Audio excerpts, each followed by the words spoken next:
Welcome, everybody, to Shining Force, Legacy of Great Intention. Welcome to the stream. Welcome. I want to let that play out. Alright, so, I am going to send out the self-promotion stuff, and then we'll get started. Hello, YouTube.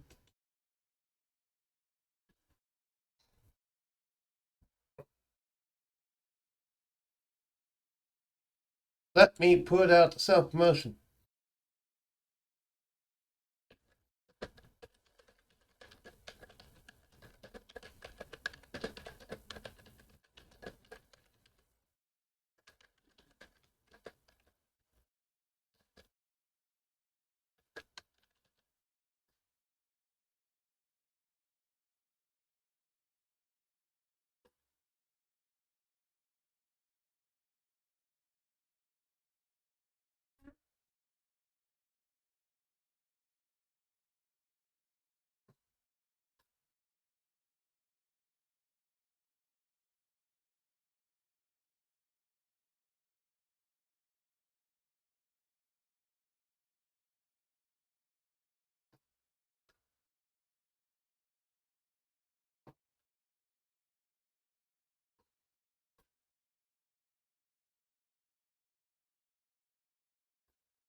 I've already had quite a good breakfast, and I finished a soda, so I'm feeling right as rain, and I'm not actually tired today, unlike yesterday, because I didn't stay up till like 2 in the fucking morning.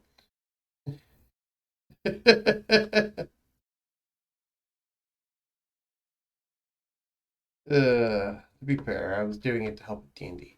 Which reminds me, D&D is going to be this Saturday. Look forward to it. I know I am.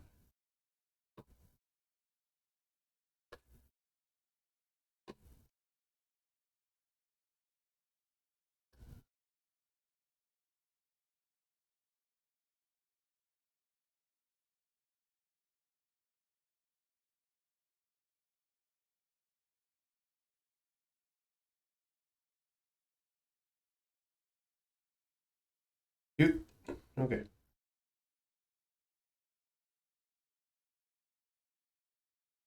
All right. Get back to it. Now that I put these 3 notifications for everybody. Here we are. We are back. So,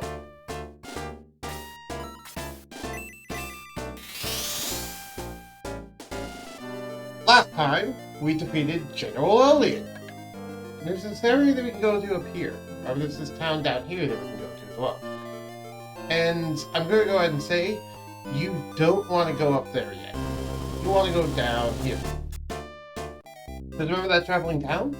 Yeah, this is where it ended up. It's down here. There's a bunch of stuff that we need to do here. Go ahead and explore this area a bit. Here's the priest. There's the one mayor dude. However, there's someone specific I'm looking for. Oh, maybe that's the mayor dude. Are you the weapon shop? No. I'd say that's probably the weapon shop down there. Or this is? That is the weapon shop. Cool. Let's upgrade our stuff. Okay, nothing is not. You got anything new for us? Longsword! Hello. Stable prince. You get a longsword. However, it's these two. Oh, these two already have longswords. Okay. Huh. I didn't know we already bought them longswords. Alright, power spear, because we have a couple of new knights, and they don't have power spears yet. You back off.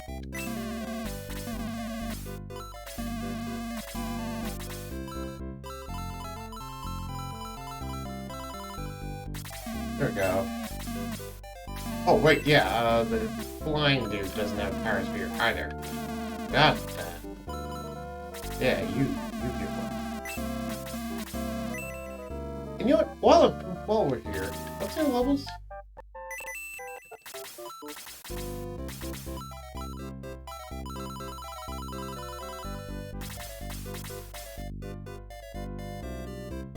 You know what? We're gonna promote them. I'm gonna show off promotion. So, when the person reaches level 10, and you can also do this when they reach level 20 as well. But at level 10, they can get what's called a promotion. Welcome, Max. I've been expecting. How can I help you in the Shining Force? Promote? Does anyone want to be promoted? Yes. And see all the people with CL next to their name? That means that they are eligible to be promoted, because they're all level 10 or higher. Max wants a promotion. I hereby make a promotion. Now Swordsman Max shall be known as a hero.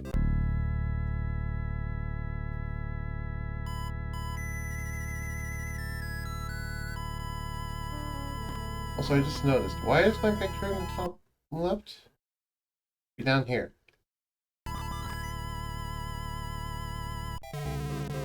Congratulations, Max. And you see, even Max's profile picture changed. And also his overworld sprite now changed too. Let's show that off. See? Now he's a hero class. Which this does two things. Number one, what this does is it basically gives him new stats. It gives him more stats, which is quite nice. Actually, I believe it lowers his stats, but it raises his potential stats. But also, it unlocks the second half of weapons, because if you don't know, after you reach a certain point in the game, you start finding weapons that cannot be equipped by unpromoted classes. Like, for example, the Heat Axe right there. The Heat Axe cannot be equipped by unpromoted fighter classes, aka what Gord and Luke currently are. To equip it, you'd have to promote them. Which means, I figured, hey, let's just do the promotions now. So, yeah. We're approaching the point in the game where classes are getting their weapons that you have to be promoted to equip. So we're just going to start promoting them. So we have promoted Max. Now we're going to promote May. May wants a promotion. I hereby make a promotion. Now Knight May shall be known as a Paladin. Hi dude, how's it going? It's going great, Guildfly. I was just explaining how promotion works in Shining Force. How you doing? How you doing, good man? Congratulations, mate. That's you, mate. I have more people to promote. Pele wants a promotion. I hereby make a promotion. Now Knight Pele shall be known as a Paladin.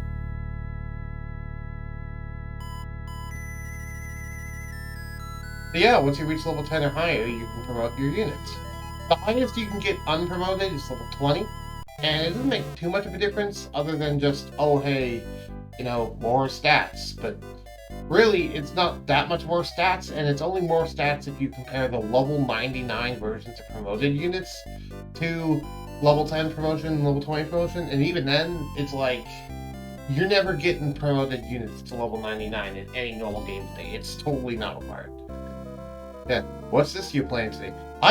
This is Nostalgia Tuesday, so I am playing Shining Force Legacy of Great Intention, which is a Sega Genesis game I grew up on ever since I was like 5. And I've been playing, and I love this game still. I've been playing this game for well over 2 decades now. Yeah! This is a Sega Genesis game.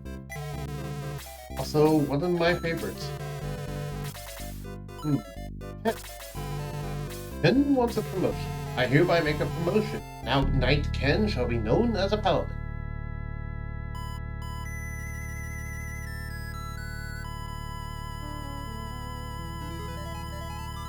Also, you hear that little jingle, and you might wonder why it takes a while, but the reason why it takes a while is that's actually the game loading and changing all the stats. So it's actually kind of funny that they just do the little jingle. Making Vinkar Paladin. I have not ever played Breath of Fire. Now, have you? I don't know what Breath of Fire is. It's a good dungeon crawler / adventure. Ah, I have not. I have not played it. And let's promote Arthur into a paladin.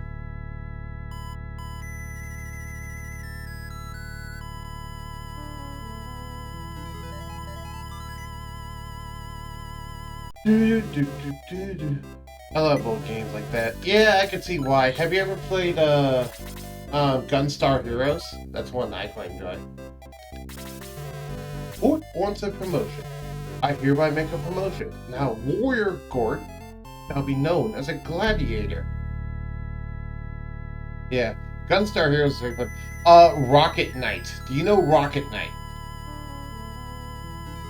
I forget if that's the exact name, but it's the one with like that, like that weasel dude with like the rocket jetpack, and that goes super fucking fast across the screen.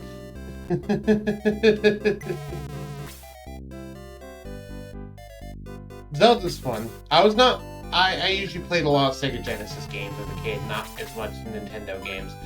Though I did on an N64, but stuff from before that I didn't really ever end up playing all that much of.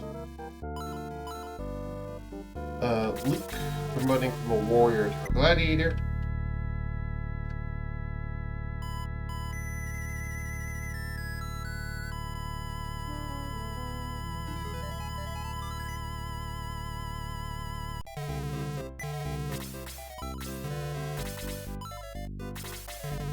Henry. I hereby make a promotion. Now Mage Henry shall be known as a wizard.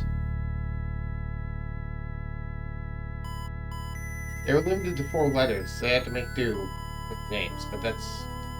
What's that supposed to be? That's supposed to be a wizard. The lag made that jingle sound funny. Alright. Now being promoted to a wizard. Wait, happened?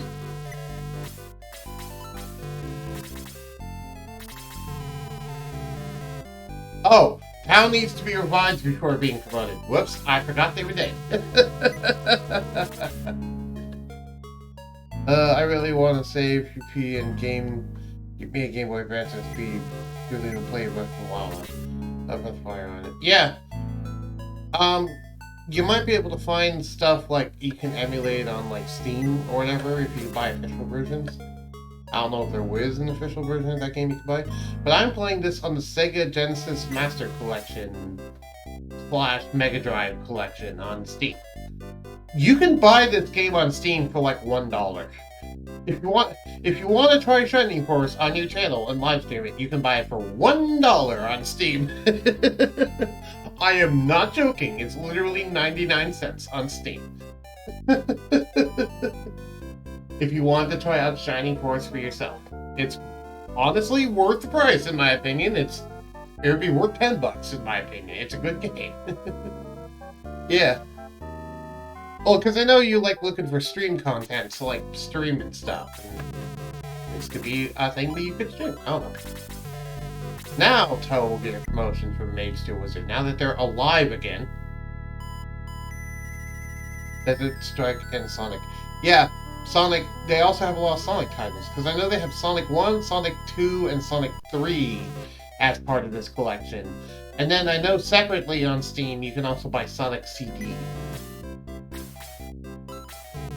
Which I own all of those, currently, but I have not played them on channel yet. Low. Low wants a promotion. I hereby make a promotion.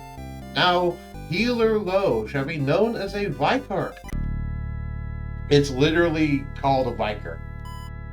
Like, just add an E between the C and the R. No, I have no idea what Vicar means, but that's officially what the title is supposed to be. I was gonna buy a Mega Drive, but the prices are insane, as its classics is retro. Hello, Grotrek. Yeah, dude, instead of buying a Mega Drive, just go buy the Mega Drive go buy the Genesis slash Mega Drive collection on Steam. You know, it's a far cheaper and you get tons of great games in it. I bought you could buy them you can buy the games individually for like $1. However, if you buy the entire collection, it's like $30 for like 60 games. It's honestly worth it. A vicar is a position in the Roman Catholic Church. Ah, okay, there we go. I heard you asking what a Vicar means. Yeah, because I just promoted my healer into a Vicar. So I was like, what's a Vicar? Well, there we go. Now I know what a Vicar is. Speaking of, Monk. Gong wants a promotion. I hereby make a promotion. Now Monk Gong shall be known as a Master Monk. Oh yeah, the Mega Drive collection. I was looking at that actually. Yeah, that's what I'm currently playing this on. That's how I'm able to stream it. I'm not using it. This is official emulation from Sega itself that I bought, so it's completely legal because it's official. It is basically an envoy for a high-level clergyman, such as a cardinal. Ooh, yeah. There's Streets of Rage, dude. If you care about fighting games, I'd buy the collection just for Streets of Rage alone, just because of how good that game is. I'm not much of a fighting game guy, and even I think Streets of Rage is cool. Hans. Hans wants a promotion. I hereby make a promotion. Now Archer Hans shall be known as a bowsman. Why it's just called bowsman, I don't know, but whatever. My fighting game was Eternal Champions.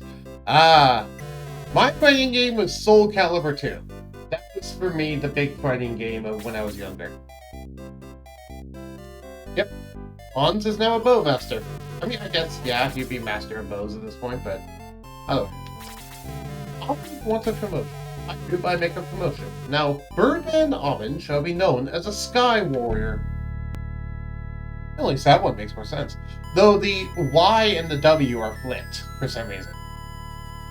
Also, why is there a Y even? Actually, no, I guess that makes sense, because Sky and then W for Warrior. So actually, no, I think that makes sense. It's just weird. More promotions? Yeah, Balrog. You will also become Sky Warrior. There's also Shining Force 2, which I have not actually ever done a playthrough of, so that'll be reverse nostalgia, because I've never actually played that game. I played Shining Force 1 to death. I played this for well over 2 decades at this point. Shining Force 2 I have not played at all. Ooh, our werewolf. Xylo wants a promotion. I hereby make a promotion. Now, Werewolf Xylo shall be known as a... What's WFBN? Hold on, let me look this up. What class is that supposed to be? Is that Wolfbane or something? Wolf Baron? It might be Wolf Baron. Let me look up on the wiki. There's an official one. Xylo promotion. Earning. Because I know, like, in the instruction manual guide, they talked about what each of the actual promoted classes were supposed to be. Let's see what this is. Yeah, Wolfbane. Yeah, you're exactly correct. So, I take it you know this game, then, Brochek, or is that just a good guess? No, that's a Wolf Baron.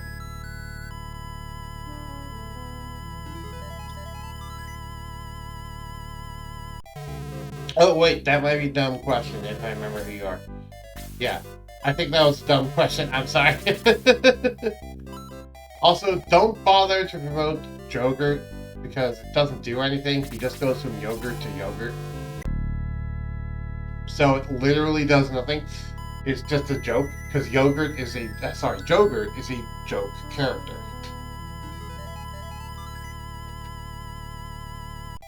His class is Yogurt. Anyway. So now that this is the case, let me go ahead and start swapping screens.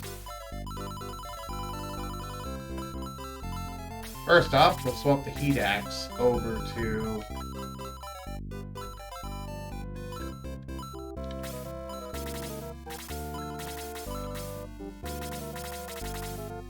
Bam!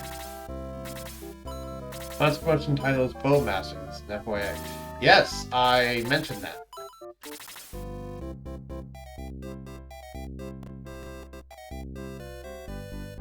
He goes from archer to bowmaster.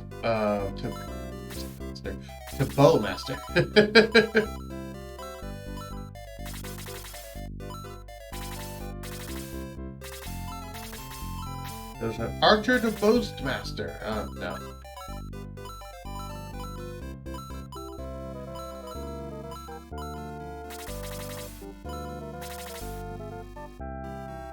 All right.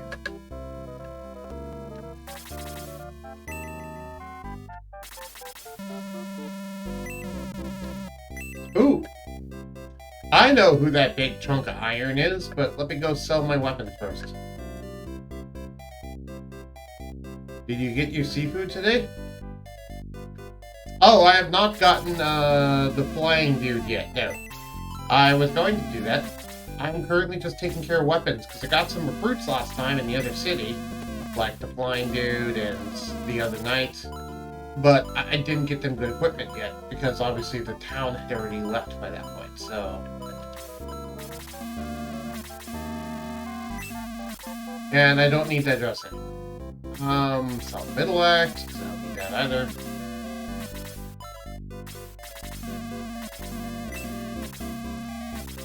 Thank you for reminding me, though, just in case I did forget.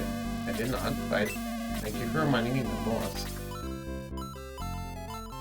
Speaking of reminding, I have a D&D campaign coming up this Saturday if people want to check it out. It will be the second session of Oncoming Sword. Pack, unpack. I need to get a job in the shop that stays in one place. Yeah, that sounds rough. Why can't you just keep things unpacked in the shop? I don't get it. Anyway. I got a great item here. This thing warms an egg and hatches it in seconds. You have an interesting egg there. Can I try and warm it? Yes. Great. Give it to me, please. Back headed over the Domingo egg. Come on, do your stuff. It works. The egg's hatching. What is that thing?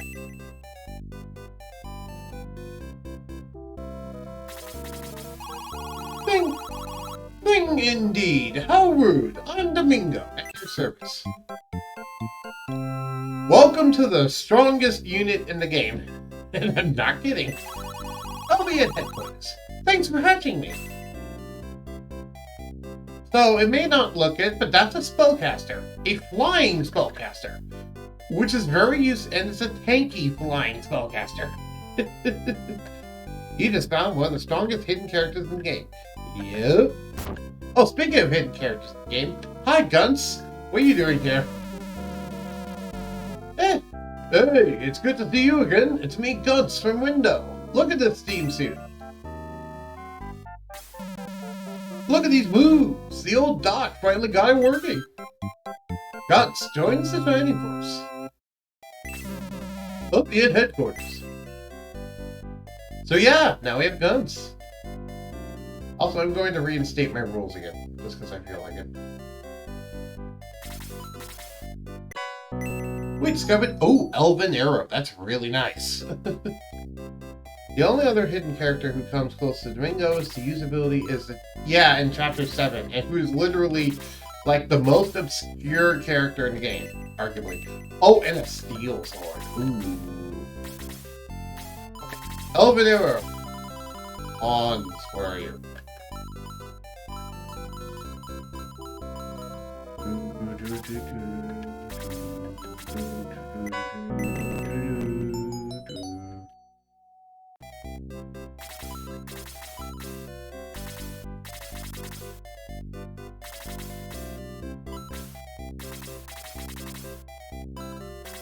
This Elven Arrow not only increases the attack power, it increases her range.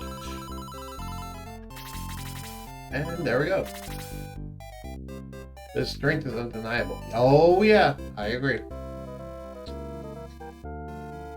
He's super obscure, but his strength is undeniable, but he's also slow as heck. Which is the main problem I have with him. Elliot loved Runfist, but hated Dark Soul. I hope he's at peace now. I wish we could have recruited him, because it would be awesome to recruit that guy. Anyway. So, where is the office? Yeah, here it is. Bingo. Bingo schmingo, let's go swap out people. Dear God, that live play. Look, everyone's fancy and shining now. It's almost like it's called the Shining Force. Also, if you ever wonder why there's a gap here, that's where Max is supposed to stand. Step for it. So you ready to face the enemy? No.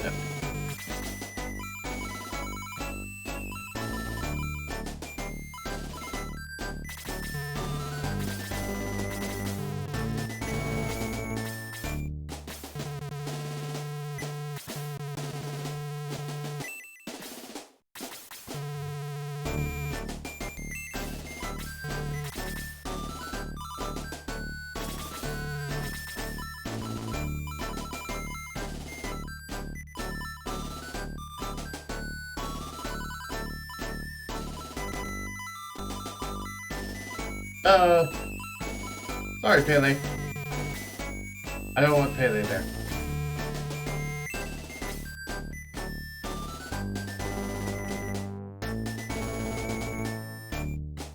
Sure. Tell me an obscure fact. What's an obscure fact that I do not know? The most obscure facts in existence.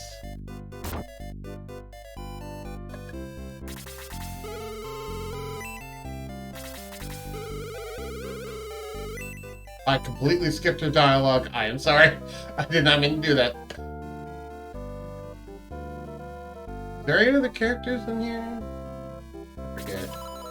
You actually recruit Elliot's son and another Shining Force. Oh, isn't that Shining Force 2? Or is that Shining Force 3? I forget which.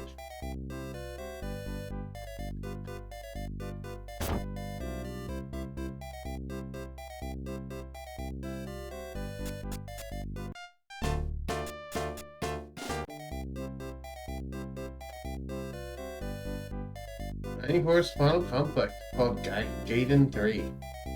Interesting. I don't know what the story of Shining Force Final Conflict is, I'm going to be honest. I don't know what the story of Shining Force 2 is either, but... why don't you tell us about Shining Force Final Conflict? Just because I'm interested. The giant battlefield. Also, I'm going to reinstate my rules from before, just because I feel like it. To make this go by longer. Good morning, Bugler. Good morning, Yin. Max, you must break through to reach the harbor. Be careful, but be quick. This is one of my favorite fights. It's one of the most memorable fights. Chapter 10 is out of the book. Okay. Final Conflict is basically a story that connects Shining Force 1 and Shining Force 2. Oh, cool. So would you suggest that I play Shining Force 1, then Final Conflict, then Shining Force 2? Or should I play Shining Force 2 before playing Final Conflict?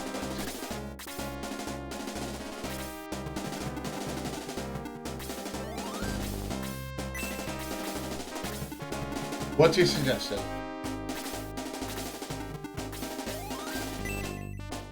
Also, welcome to the stream, Yin. I am playing Shining Force, which is a game that is deeply nostalgic for myself. Mancar. Nice.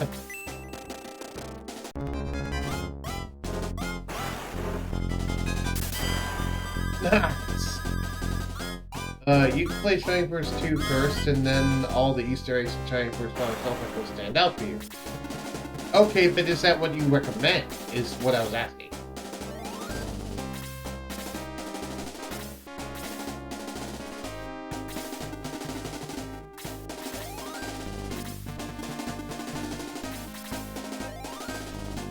However, if you want to follow the timeline, it goes Shiny Force 1, Shiny Force Final Conflict, then Shiny Force 2. Okay, here's a question. If I played Shiny Force Final Conflict, would I notice a bunch of Easter eggs in Shiny Force 2? Would the reverse happen, where I notice a bunch of Easter eggs in that game then?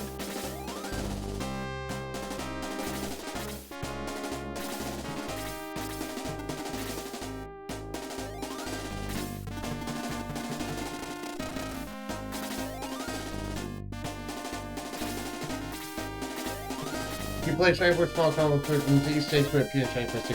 Yeah, okay. Then I think I'll play Shiny Force Final Conflict first. If I have the option. I don't know if I own Shiny Force Final Conflict in the Sega Genesis Master Collection. Easter eggs are bi-directional. Okay. What's your opinion about this mission? I'm curious. It's one of my favorites. I also love the music here. It's like one of the first major change-ups in the music.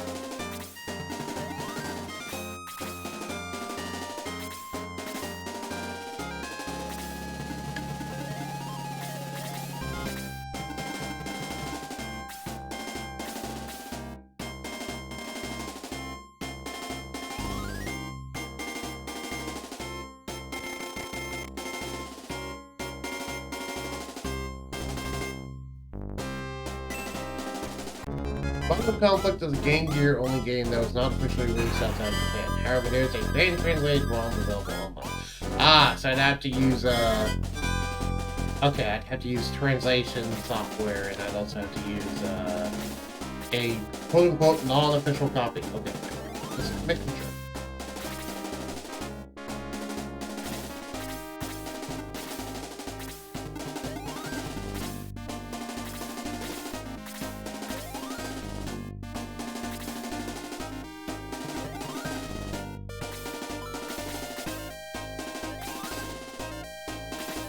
Realized I forgot to go buy Guns of Power Spear. That was my bad. That was my fault.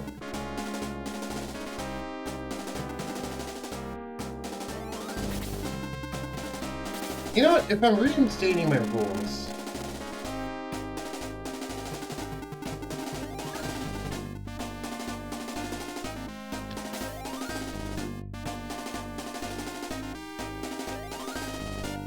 Oh yeah, if I'm reinstating my rules, I should go back to here. I just realized, because I shouldn't actually promote everyone yet. I just realized I shouldn't do that. Let me go get guns. Fuck with it. Go get guns, go get Domingo. We've already done that.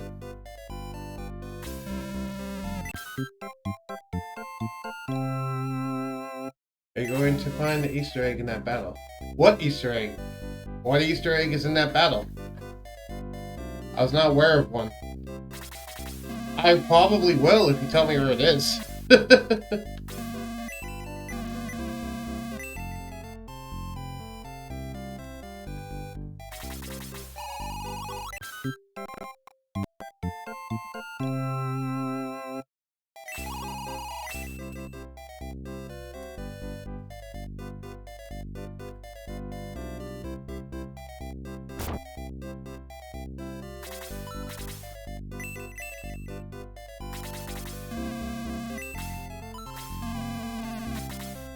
You can find the Kenji in the battle, if only found by flying here. Okay. May I ask where it is?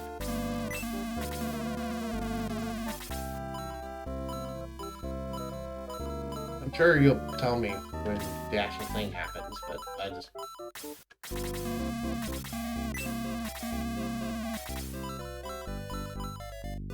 If you want, DM me a screenshot of where it is, that works too. Instead of just like trying to tell me on stream or something.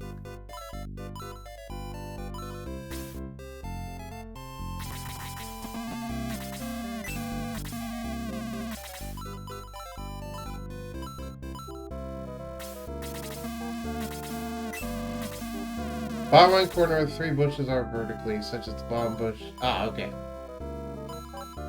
That works. Isn't Kenji like literally just mean shotgun? If I remember correctly? I'm pretty sure Kenji just means shotgun.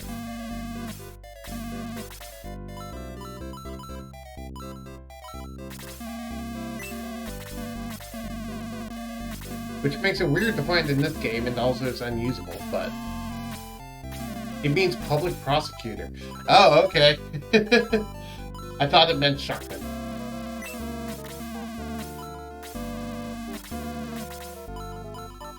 I know it's like a reference to something else. The tepao means gun. Okay. That's what it was. Where do you find the tepao?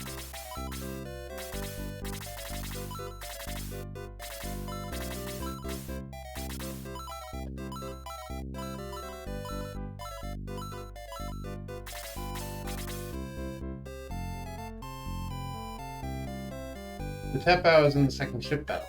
Ah, okay. Yeah, because I have not ever found that thing before. Also, hopefully this time I won't skip through the girl's dialogue. Give me the steel thing and the open arrow.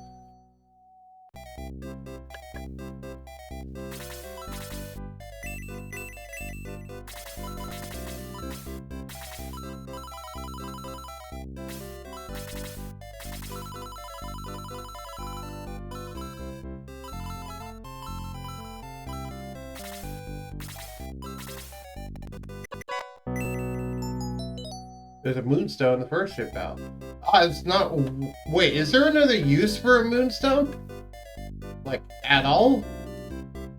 Isn't a second moonstone just useless?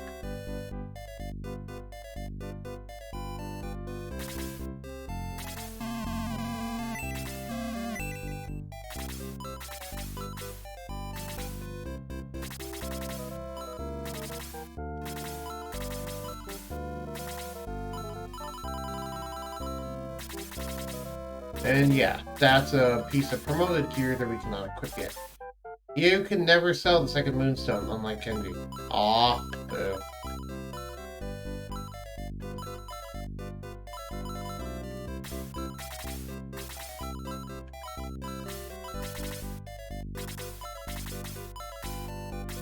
These guys cannot equip the heat axe, right? Yeah. Also, that's something else I did different in my ROM hack, is that you know how, like, certain gear in Shining Force cannot be equipped by unpromoted units? Yeah, in my ROM hack, I made it so that that isn't the case, so you could equip, like, a heat axe on unpromoted fort, for example. Or you could equip, like, Atlas on an unpromoted fort, for example. Or a steel sword on max.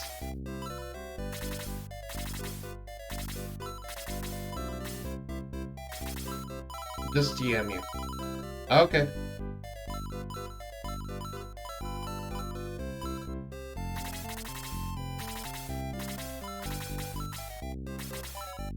Sorry if I'm being annoying, for any reason.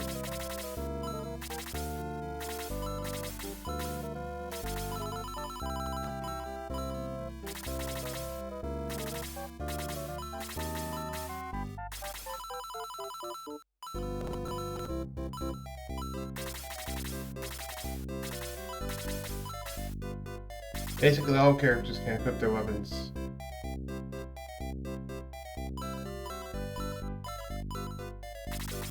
In my ROM hack, yeah, but not in the normal game, unfortunately.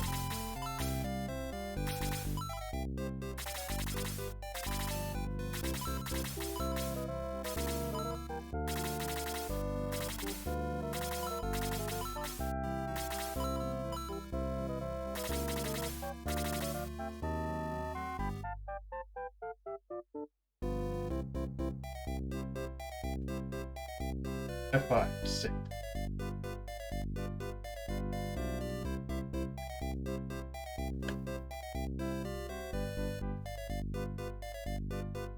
Also, keep in mind I have no ability to check personal messages on Twitch. Right now. Just because I'm not actually on Twitch, I'm just on OBS streaming. Before he left, Elliot gave me a message for you. It was about Prompt. Prompt is across the sea. There you may find folk who know much about the ancients. Oh.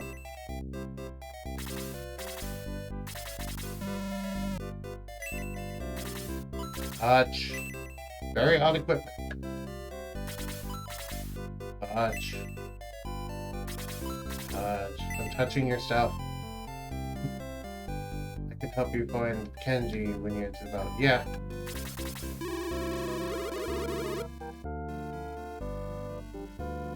Ooh! Right, Ernest. I forgot about that. I always had a theory that you end up recruiting Ernest. That you were supposed to recruit Ernest in this chapter, but you didn't. And you instead ended up recruiting him later. Right through. Also, I forgot to revive people. I'm sorry. I not only forgot to revive people, I forgot to swap out people too. Basically look at the bottom 3 buttons between 2 walls and lines down. I'll go ahead and look at those.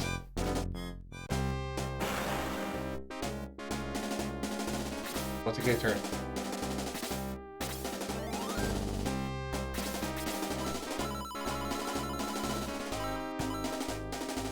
These 3? Oh, the ones between 2 walls. These 3.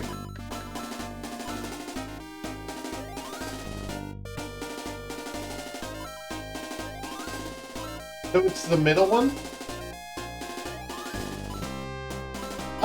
You don't technically need a flying unit to get there. There's a land way to walk there. Just go ahead and walk there and go get it.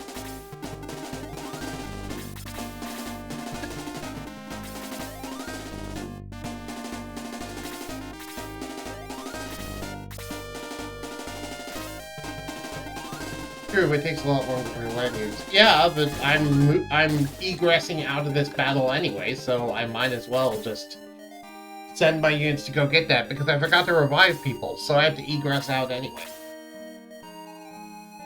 Also, we get to listen to this music longer, which is freaking awesome, because I love this music.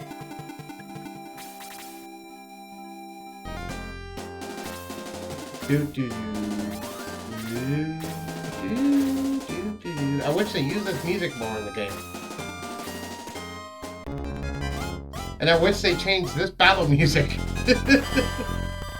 Something else. Hey, they only suffers 1 damage because he's overpowered now.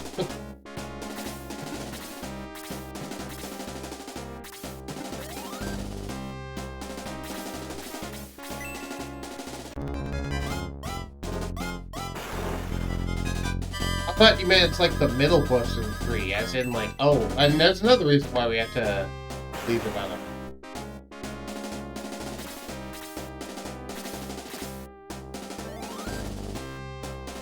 So are you going to be here this Saturday, by the way, Go Check? I'm just curious. Search. Hans discovers a Kenji, but can't hear it. Okay. I'm just curious if you are looking forward to it or not.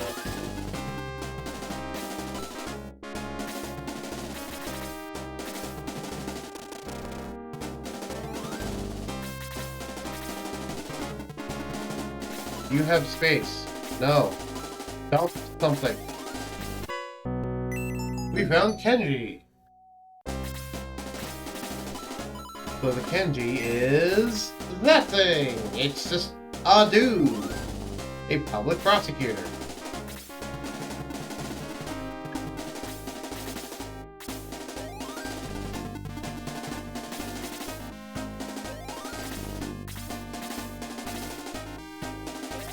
Do do do do do do do do do do do do do.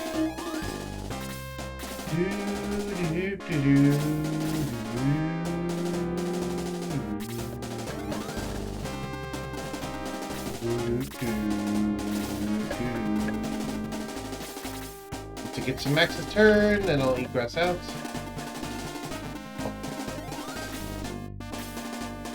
Okay. How far back? I wonder if there's anything like here. Because there's even more land things to go through, so... I doubt there is.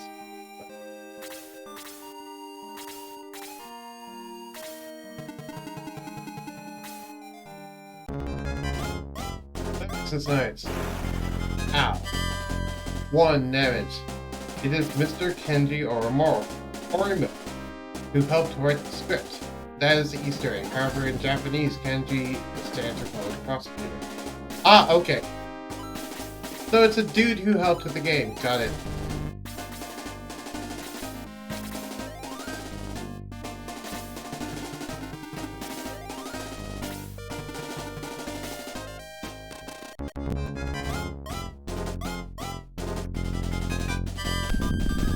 Uh-oh. Yeah, hellhounds have magic.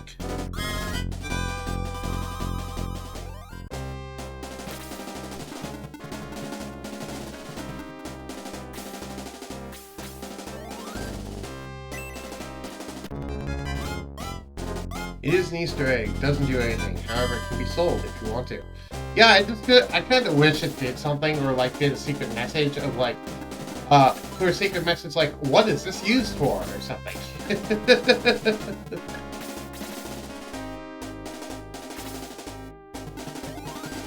don't know. Just thought that'd be silly. Yeah, I can always mod that, but I'm playing an unmodified version of the game right now.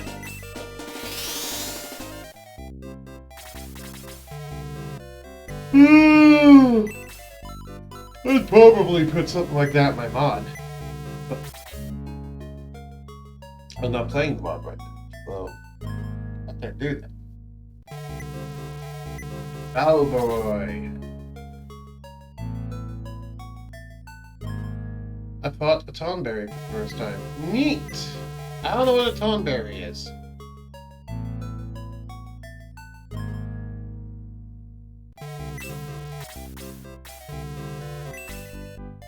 Alright, let's go to the swap out thing. Okay. I have no idea what a Lalafell is.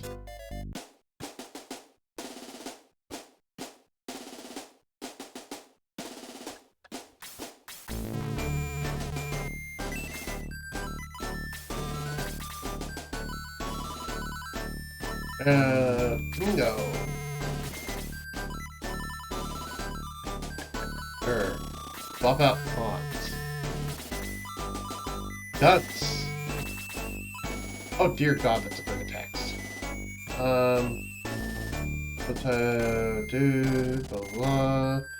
It's a recurring enemy from the Final Fantasy series designed by Tetsu. Okay, you didn't need to copy me the wiki description, but sure. I didn't want to leave behind Domingo. I forgot which menu I was on.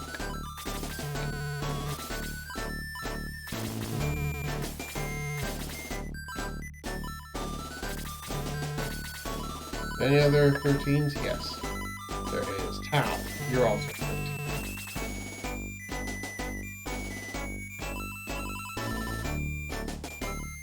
And once again, ignoring Joker. So this will be our force in the next fight. Isn't this like the weirdest looking force you've seen, Bojack?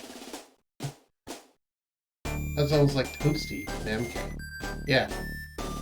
How would you rate this force composition?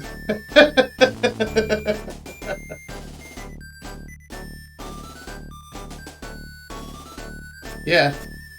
Fair. But, I mean, for the point I am in the game, too. Because it's like... Granted, I don't have Joker that could crank it up even more, but I don't want to do anything with Joker. Anyway, I give it 6 out of 10.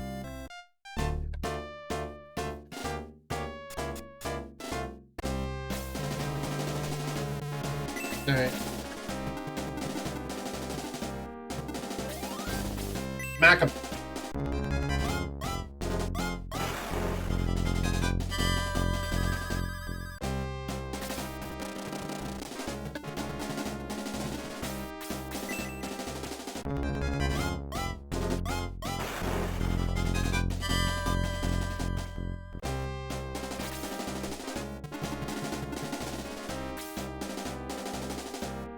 Take your time, Gojek.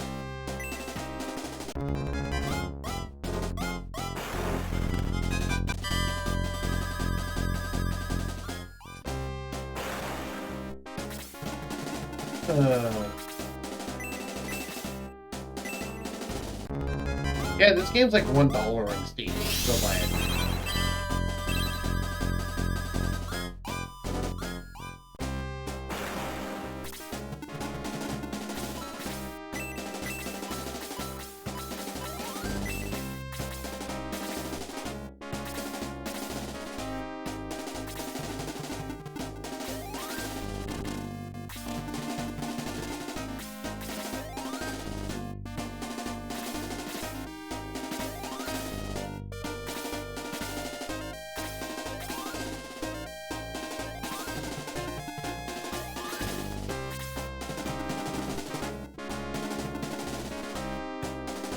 Neat. My top figure for Pharaoh 10.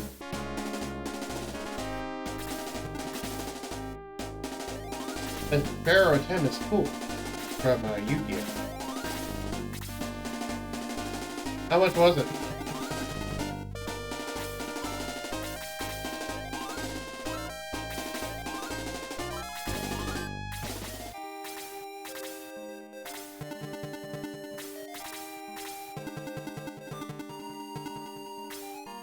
$30.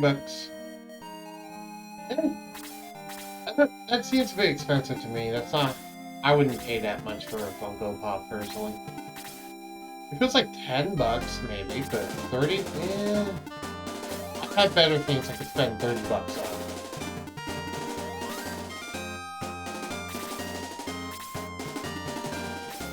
on. Okay. Yeah, this is what the normal bark attack looks like they all out, not that fire breath from before. Bark attack is pathetically weak. The fire breath is actually formidable because it uses magic damage, meaning it completely ignores defense, and there is no magic defense in this game.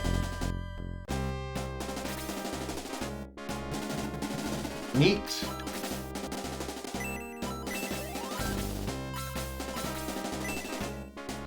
Which I think literally only happened in like 1, maybe 2 scenes in the anime.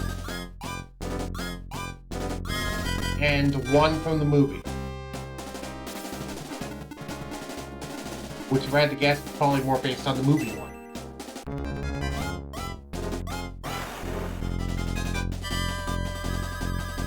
Yeah, I'm not sure. Oh, Kokichi leveled up.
Egressing out.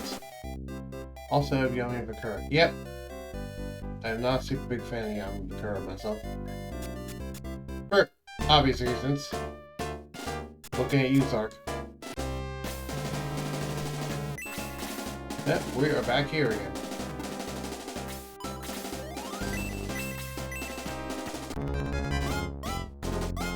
So, part of the reason why Domingo is so overpowered. Domingo has respectable stats all across the board. First off, let's look at the level 1 stats. That's actually pretty freaking good for level 1. That defense is quite high, so is the agility. And this is a magic caster, meaning they can pierce defense thanks to the fact that they're a magic caster, which is quite powerful. But also, they are a flying magic caster, which means that they can fly over obstacles and still use magic. But that also means that the enemy super prioritizes Domingo, because the enemy puts higher priority for flyers and higher priority for magic casters. Meaning, that means that Domingo's getting double higher priority. And the only unit in the game that has higher priority than for the enemies to attack than Domingo is Max himself, because he's the main character. And if he falls, the entire force falls. And considering how tanky Domingo is, this effectively means that most of your squishier units, like, you know, your actual magic casters and flyers, aren't being hit. And it's just your super tanky one that's being hit.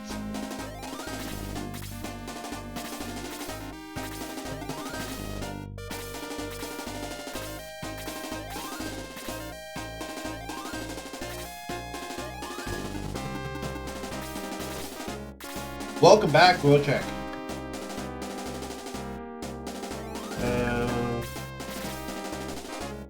We have 3 Final Fantasy Archive books, Dante Inferno, and 29. Okay. I heard you discussing Domingo. Yes, I was discussing why Domingo is so overpowered. I was discussing the fact that he's quite a tanky mage, so, and the fact that he is a flying mage, which is not only great for maneuverability, and for the fact that he can use magic, which completely pierces defenses in this game, but also, because he's a flying mage, he's being double prioritized because of how the priority system in this game works, meaning the only units that actually have higher priority than him is Max himself. And it means that enemies will prefer going for Domingo. Are you hurt? No. Which also means that your actually squishy units, like your flyers and your casters and whatnot, aren't being targeted. And Domingo himself is tanky. So yeah, that's all the reasons why Domingo is so overpowered in the game. In most people's opinion. I don't call him overpowered though. To me, he's just a strong character and an effective tool in the battlefield. I don't like calling something overpowered, because calling something overpowered implies that it should be fixed and made not so powerful. And I agree. Domingo is fun, the way he is. He's perfectly fun. The game establishes pretty early on that some people are just straight up better than other units. And since the game establishes that early on, it's fine for Domingo to be a strong unit, because the game establishes that some units are just stronger than others, and yeah. Did you know that there's a second flyer spellcaster in the Shining Force series? In the Shining Force series, I don't doubt it. In Shining Force 1, I don't think so. Keep in mind, my knowledge is limited just to Shining Force 1, and that's it.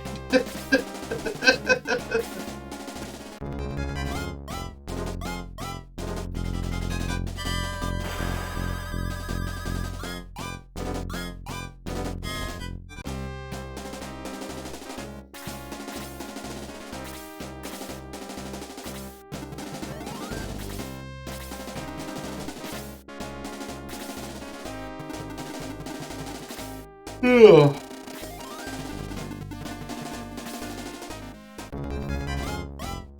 Did you know this is one of the only missions in the game in which you can actually just beat it by leaving through a certain doorway? In particular, if you leave through this door or through this door, you actually just straight up beat the mission. It's one of the only missions that I think it actually is the only mission that just straight up leaving through one of the exits is a effective way to win the battle. Oh, that's interesting. Nope, the second flying spellcaster is in Shining Force CD. She is a female floating squid who casts defensive boosts like Aura and Boost. Oh, okay. What is Shining Force CD? Can you explain that to me? Because I've heard of Shining Force 1, 2, and Shining Force 3, and Shining in the Darkness. But what's Shining Force CD? I'm worried level up. I think I take egress out.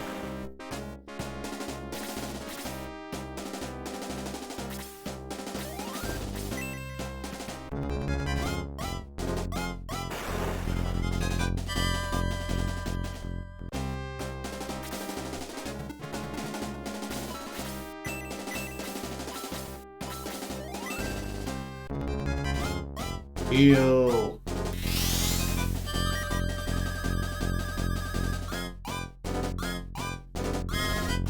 gains 10 experience points.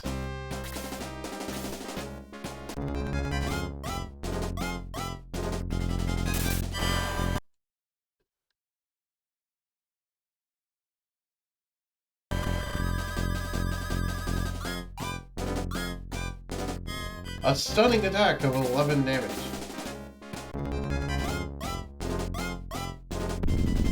Fire. Uh-oh. Max is actually getting pretty hurt. Well, thankfully I have to egress out anyway. Oh dear God. Okay, another brick of text. This one I'm actually gonna read out now.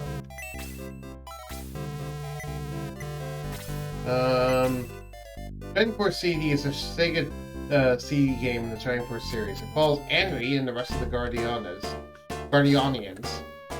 Basically, 20 years have passed since Shining Force 1, and Henry is attacked by the envoy of a new country. The children of the original Shining Force go to the new country and defeat the evil mage controlling the king. Okay, so it's a redo of the plot from Shining Force, but now with Henry as the main character?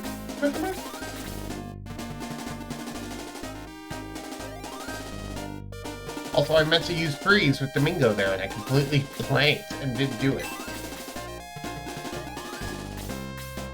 It sounds interesting.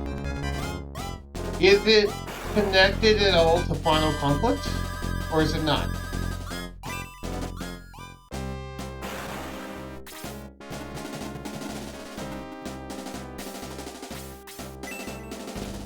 One of the interesting things about Sega Shining Force CD is that one of the most OP characters is Shade, the son of Hans.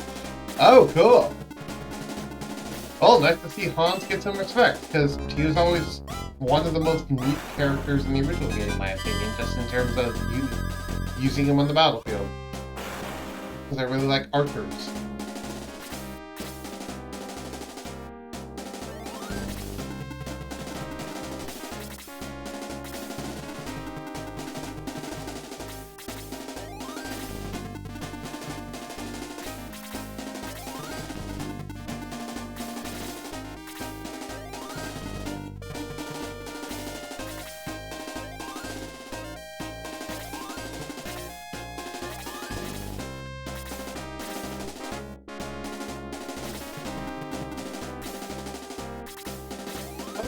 Same time period, basically.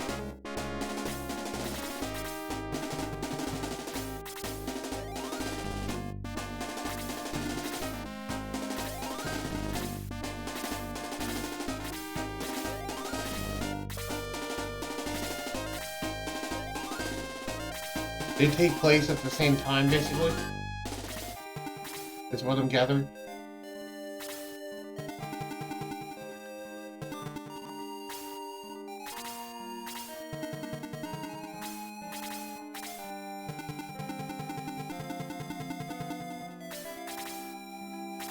Okay, cool. That makes sense timeline-wise.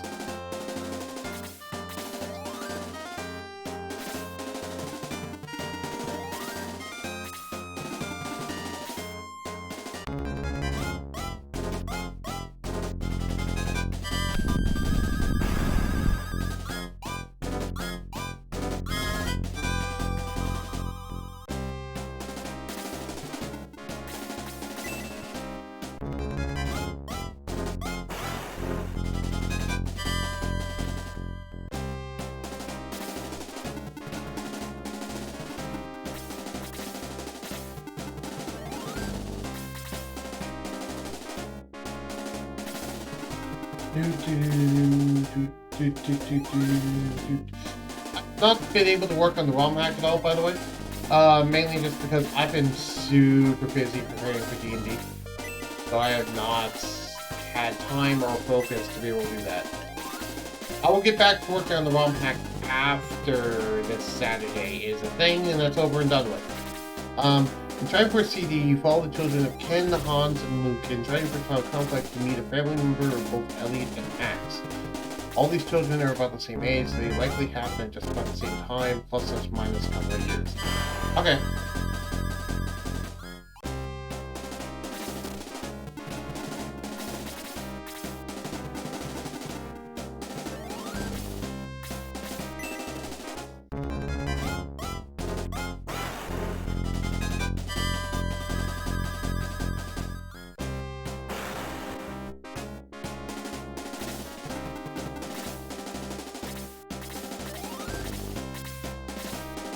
Question: Do you ever complete this? Do you ever complete this mission by killing everyone, or do you just always go through the doors?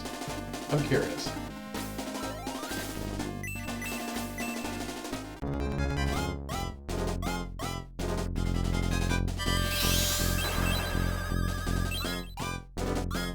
I tend to kill everyone. Okay. As a kid, I almost always just finish this mission by going through the doors.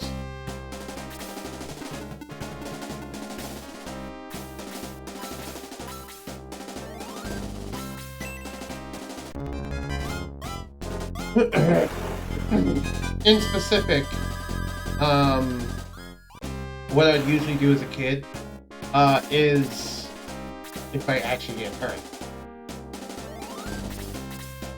is I'd usually go like up here and then this way, get through this choke point, and then go out these doors. I just don't even bother with any of the enemies up here usually. But this time I am going to kill everyone. Interesting fact for this battle. If you kill the artillery last, the lower left door opens.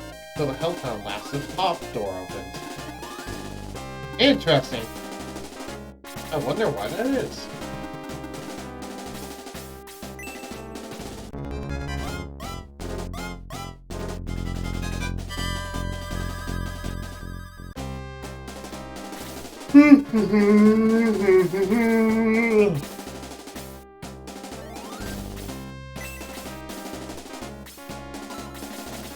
You have any healing things on you? Yes.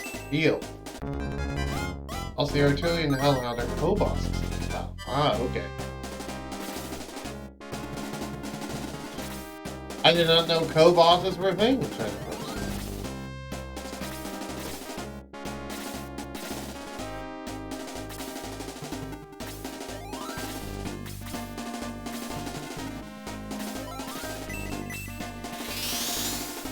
This is the only battle that has co-bosses. Ah, okay.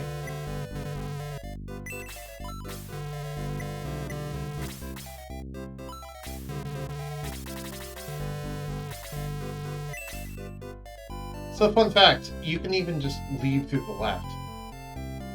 That's faster. Arguably faster. Leaving any edge of the map will actually just let you... Yep.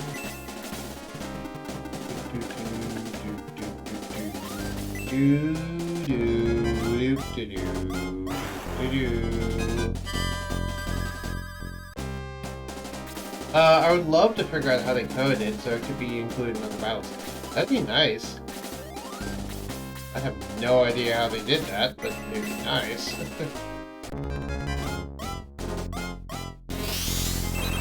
could probably look at the code for the battle and see if you can figure it out. I don't know how viable that is, but you can probably do it. To be fair. That reminds me.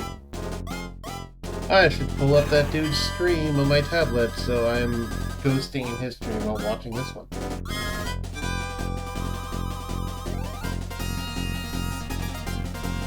Almond leveled up. Okay.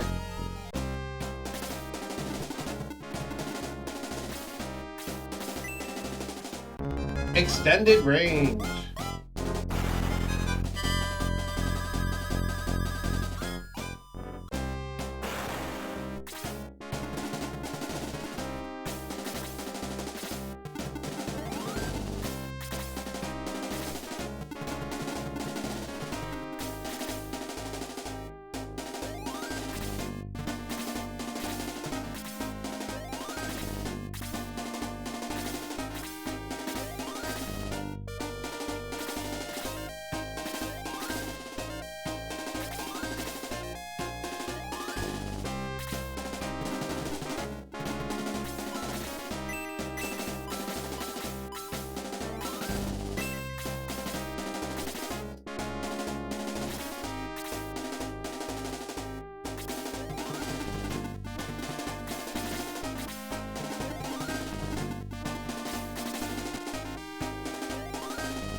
And egress.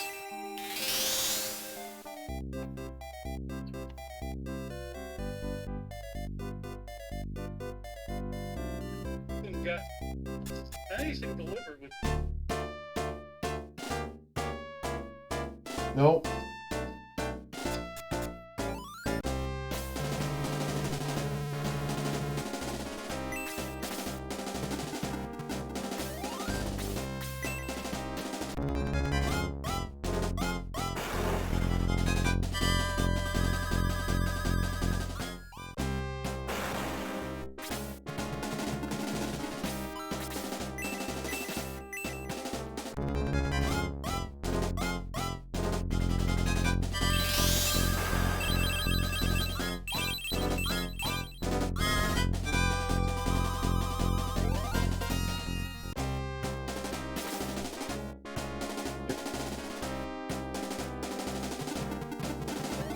Let me know if you can hear that, by the way.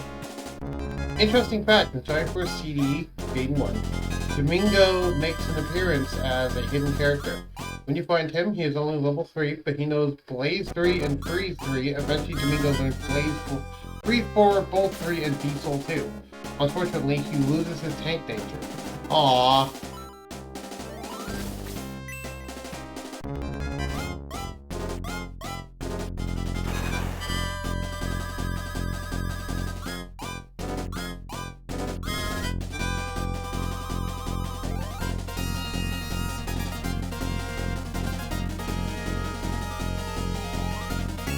Oh, Chris leveled up. So, what? He just becomes a normal flying mage like he's supposed to be?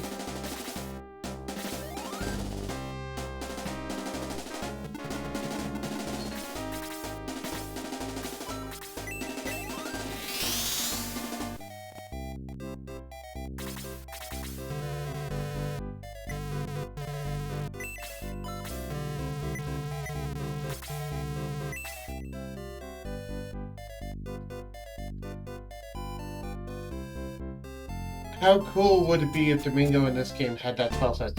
It would be very cool. What spell set did I give him that in, I forget offhand. You know what? Let me actually check real quick. Let me load up my Shining Force editor and check. Do I actually have the capture for Shining Force editing?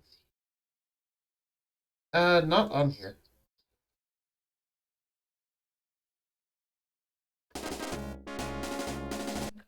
Yeah, that way that's at least staying on the screen.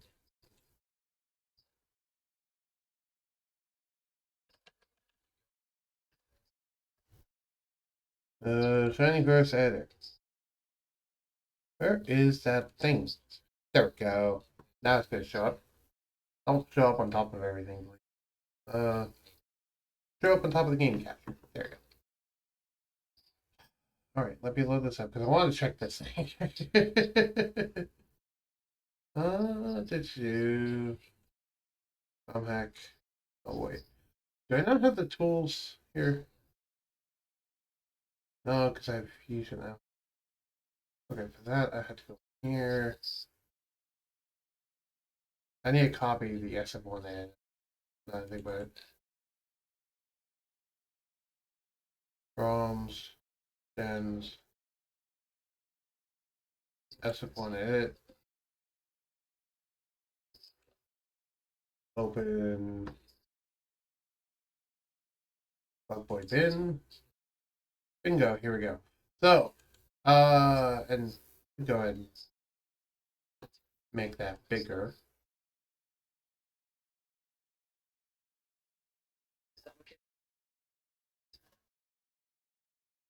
Yeah. What moveset did I give him? That is a good question. Bingo, what'd I give you? Bolt, Blaze, and Freeze, and Diesel. And I gave him all up to level 4 in each once he reaches level 31. So, yeah, no. He straight up has Blaze, Bolt, Freeze, and Diesel as his thing in my actual campaign. Not campaign, in the actual my Shining Force Spawn hack. So it's just kind of funny that is actually his moveset in my Shining Force Spawn hack. That's silly.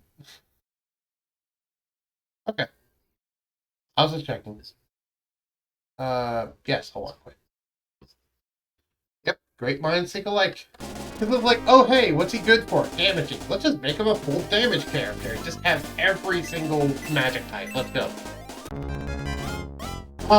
That reminds me, you want to know the move magic set I gave Arthur, the Magic Knight? Because I always found it was really weird how he only had basic magic. Do you want to know the magic set I gave him? That was actually pretty unique compared to most magic casters. He has Blaze, Bolt, Freeze, and Heal. Which is very unique, that he actually he's the only one that mixes a healing spell in with offensive magic, like proper offensive magic. So, he has the dual role of both a mage and a healer, while also just being a tanky knight, which is quite fun.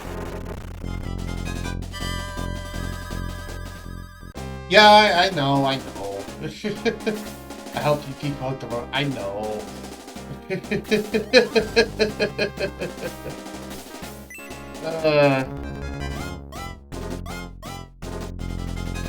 just, yeah.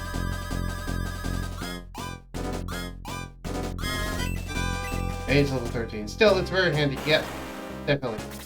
And I am going to continue working on that one, by the way. One of the things I was thinking of, is I think the problem might be in my Shining Force 1 editor. Specifically, I think something over time caused it to become corrupted, which is why it's saved wrong. So what I'm going to do, that's just the theory.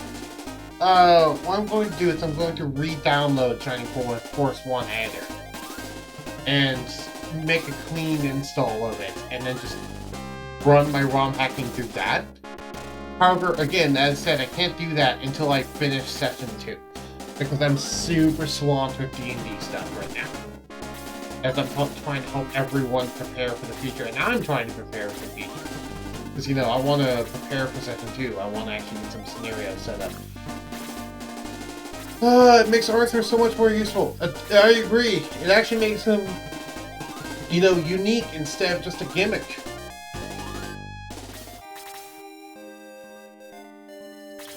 You know, just like how I made Max an actual proper caster now. He's actually a proper caster.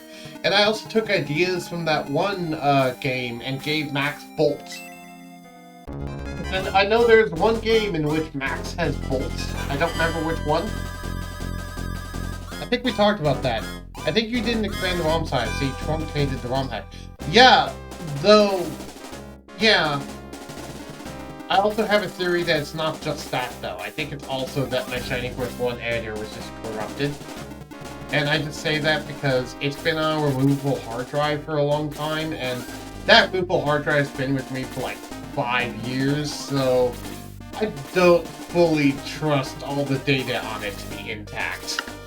So something might be screwed up. So I'm not the most gentle on my tech. I'm pretty rough on tech.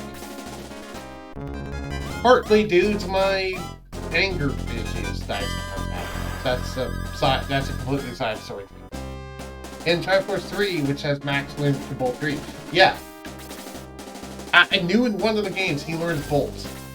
I wasn't going to give him the freaking orbital cannon thing. So like, what the heck is that? Why does he have an orbital cannon in the Game Boy Advance remake? That doesn't make sense to me. I had a moment there where I thought Max had Bolt, and I was playing my ROM hack. So I was supposed to be like, I'll just cast Bolt with Max. I'm like, wait a minute. Supernova and RODD. Yeah, what the heck is up with Supernova? Why does he have an orbital cannon? What kind of technology level is there in RODD? I mean, I know there's the laser eye, but that's supposed to be like an ancient weapon that no one understands. Why does he have access to an orbital laser? RODD remake Supernova actually makes sense when you read the lore. Please, tell me the lore. I want to know. Tell me the lore.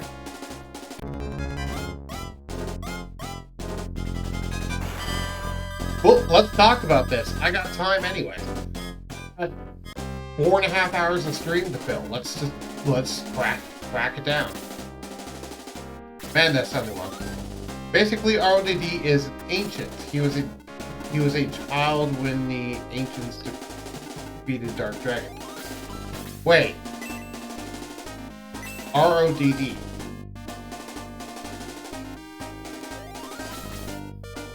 Oh, Max was an ancient?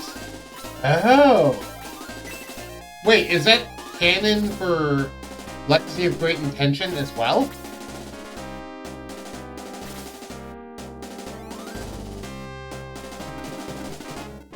Was he... Wait, is that canon to regular Legacy of Great Intention as well?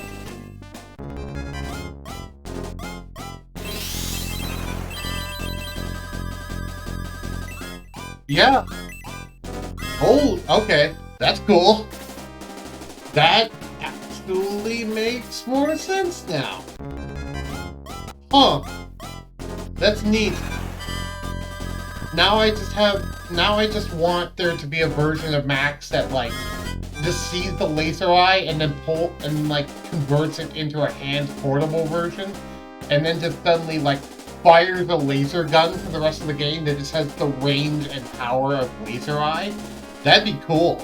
If you just had, like, a portable version of laser eye that had the same range and everything and hit all targets. That'd be freaking cool. Anyway. The war was butchered when Shining Force 1 was translated. Yeah, I don't doubt it was, because this is a game that, I'm going to be honest, is not super popular. So, makes sense. Like how they left out the entire fact that, they left out all the stuff about Max's brother. For more details, Max's parents were geneticists? Wait, is he a vat-grown kid? Was this dude born in a test tube? Or is he just a bioengineered super baby that was made biologically, but then, like, engineered afterwards?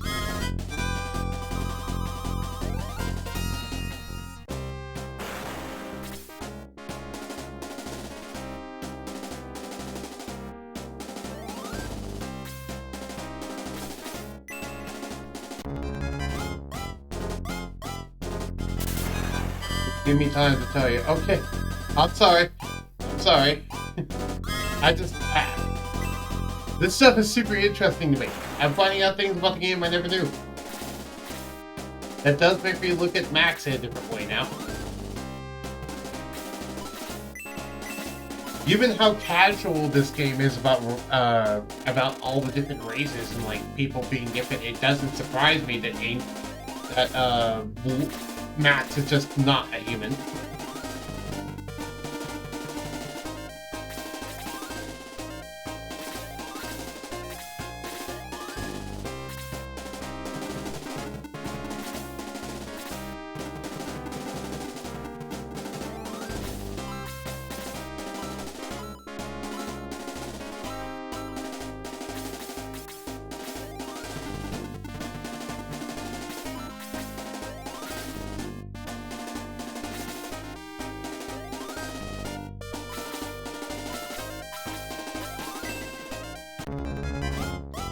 They were the leaders of a project to make an ultimate weapon to fight all the unpure creatures like centaurs and voxels. The project ended up making Dark Dragon. Thus, Dark Dragon and Max are essentially brothers. Oh god. That's terrifying. Also, wait, they wanted to wipe out the centaurs and voxels? That seems messed up and backwards. Max is the biological son of the leaders. Okay. So he is a biological son. Good to know.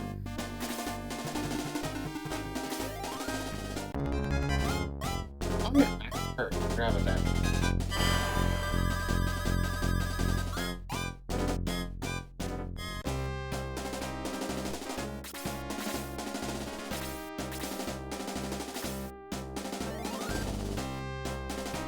Ugh. The ancients made the centaurs and other beastmen as slaves, but figured the various... oh. I don't like the ancients, then. The ancients sound like terrible people.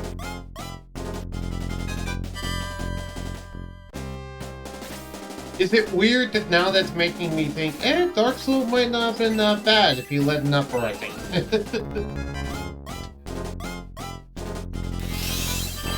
Yeah, the ancients sound like terrible people.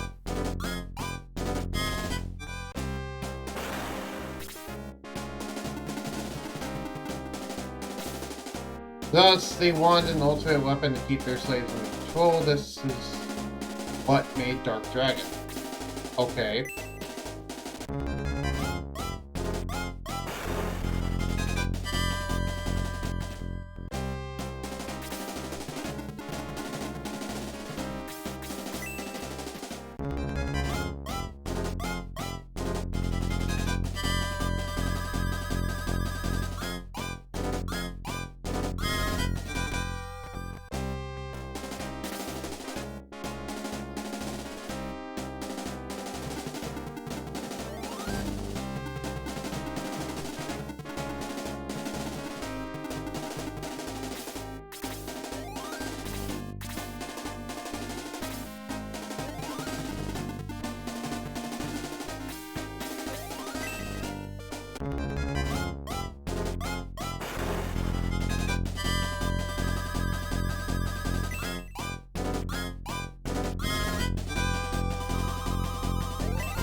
Oh, you leveled up.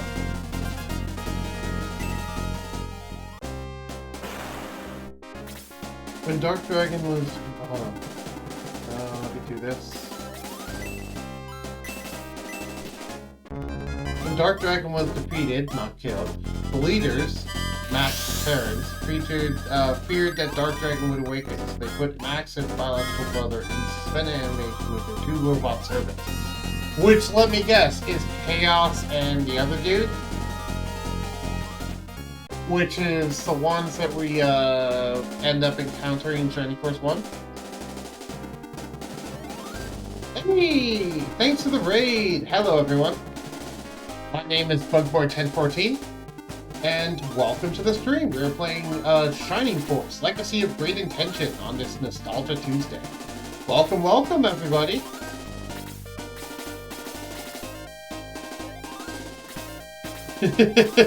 Yes, slime panic. Everyone, welcome to the slime panic. Welcome, welcome, everybody. I am Bugboy1014. I stream. I haven't seen this game in ages. I love it. Yeah, this is Nostalgia Tuesday, where I get to play a game that I've played for over 2 decades now. Today is Shining Force, and it's very fun. Yeah, this game's a lot of fun.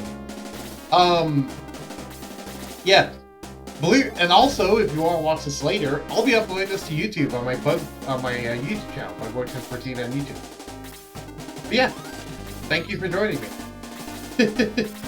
Rookcheck and I were just talking about the lore in the chat. He was talking about the lore about, like, oh hey, how Max is an ancient and stuff. And is brothers with Dark Dragon, and a bunch of other weird things that you find out in other games, not in this game.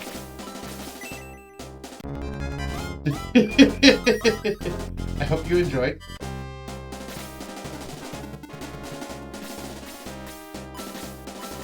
But yeah, I'll be doing a full playthrough of this game, and I'm currently doing a playthrough where if anyone levels up or if anyone dies, I have to restart the battle. And basically do it again. And the goal is to get hopefully every single unit in the game promoted and at a relatively high level by the end of the playthrough. That's the goal. We'll see how that goes. And I'm not allowed to promote people until they reach level 20.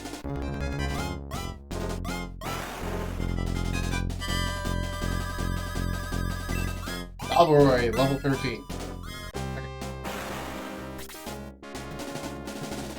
So, as soon as it's Max's turn, I'm gonna warp out. Until then. Unfortunately, when the brothers were first awakened, they were attacked by a mysterious opponent who captured one of the Adam servants and damaged the other. One brother decided to engage the mysterious enemy while the other brother ran away. Okay, so Chaos engaged it while the other one ran away. Boost spell ends. Okay, cool. The brother who ran away ended up falling into a river. The brother who ran away ended up falling into a river and hit his head. When the brother woke up, he had total amnesia. He was found by a happy-go-lucky halfling and trained by a famous centaur knight captain. Oh, cool.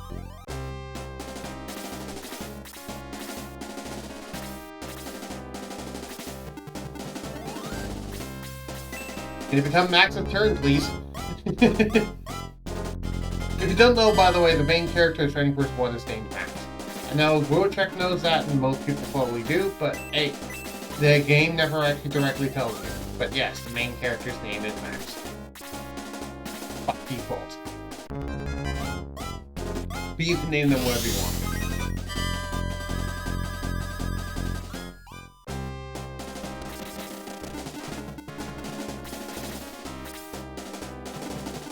Bingo. Also, this will be a 100% playthrough, so we'll be getting everything in here, including all the secret items. Alright, let's egress out.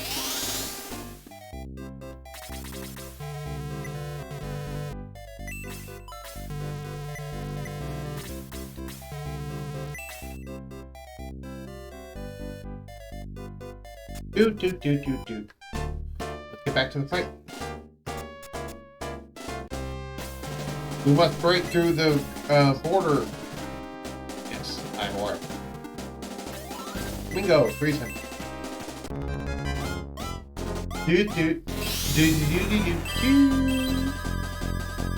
Thus, Max knows Supernova because he uses ancient biology to connect to a still functioning military orbital satellite to fire a laser in battle, which is still wild to me that that's a thing that exists in Shining Force, but okay. That exists specifically in Shining Force Legacy of Shining Intention, which is not this game, it's actually the Game Boy Advance remake of this game. This is Shining Force Legacy of Great Intention.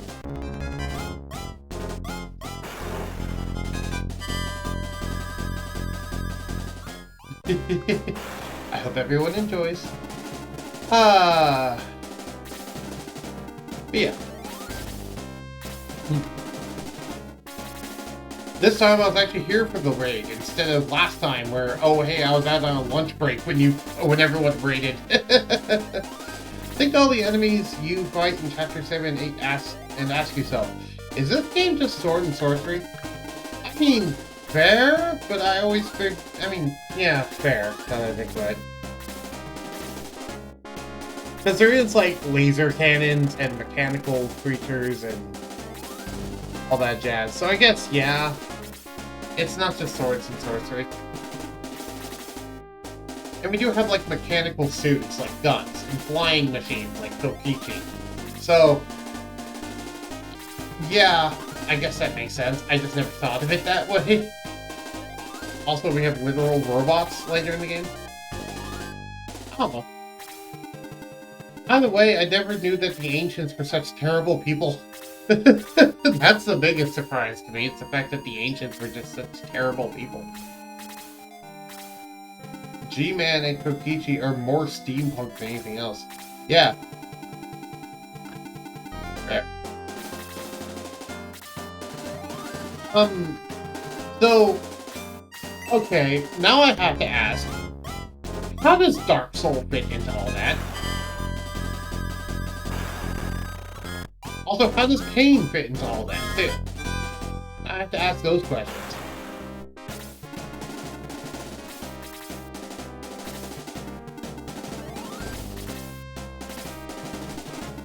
Dark Soul is also an ancient. Well, I figured, given the fact that he was sealed for 1,000 years. Which they tell you in the intro cutscene to this game.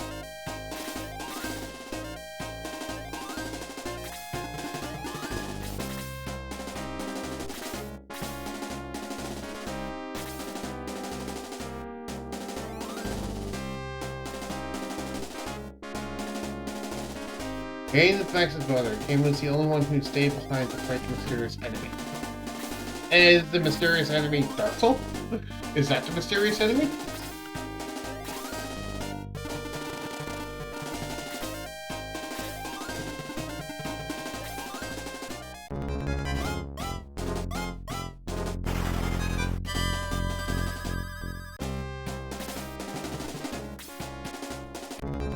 Adam was Max's robot servant, and just as Chaos was Kane's robot servant. Okay. So it'd be nice that, again, I wish that they were recruitable.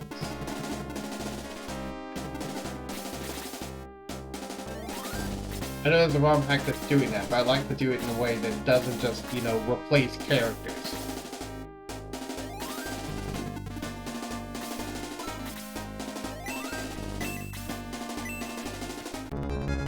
Interesting. Dark Soul has an interesting storyline. Yep.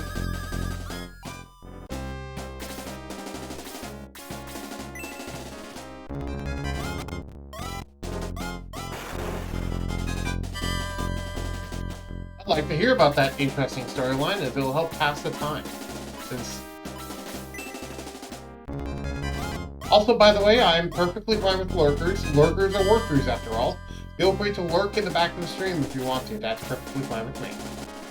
If you just want to watch some Shiny Force action. Dark Soul was an ancient. He was selected for a process as part of the Dark Dragon program. Okay. I figured, because it always felt like he's connected to Dark Dragon in some capacity, more than just he wants to resurrect them.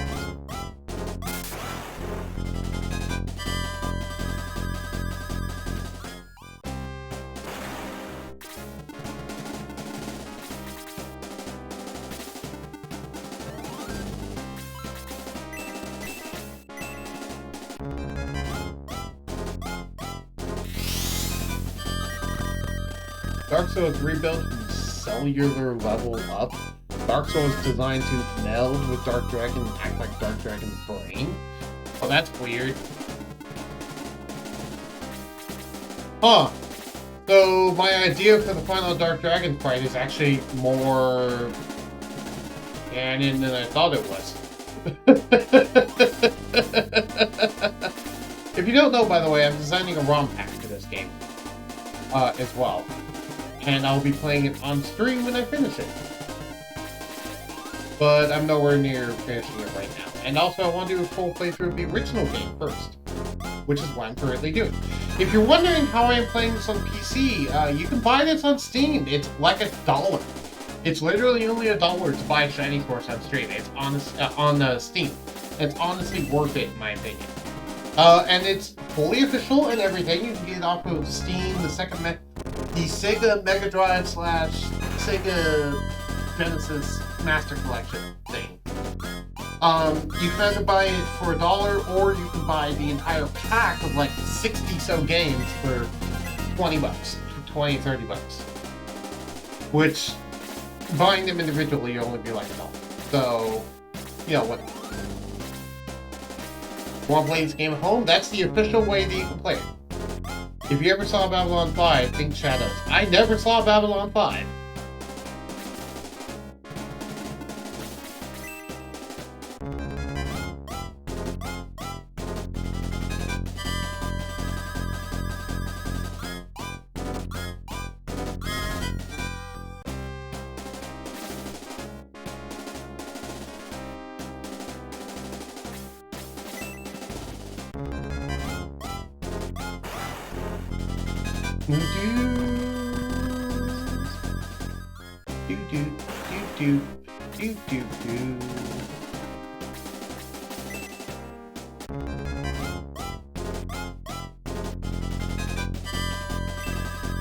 And Kaylee leveled up.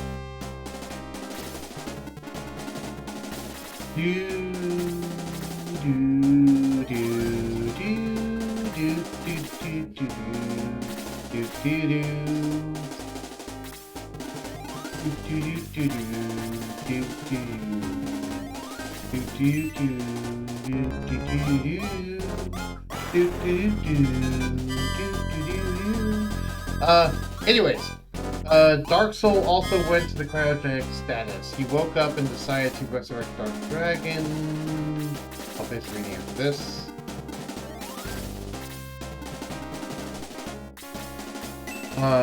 Decided to resurrect Dark Dragon since that was his whole purpose. He knew about 2 ancients who were put into status to fight Dark Dragon, so he attacked these 2 ancients right away after they woke up. He was also able to capture one of their robot servants. Okay, so he attacked Max and Kane, and he took Chaos, but Adam ran away.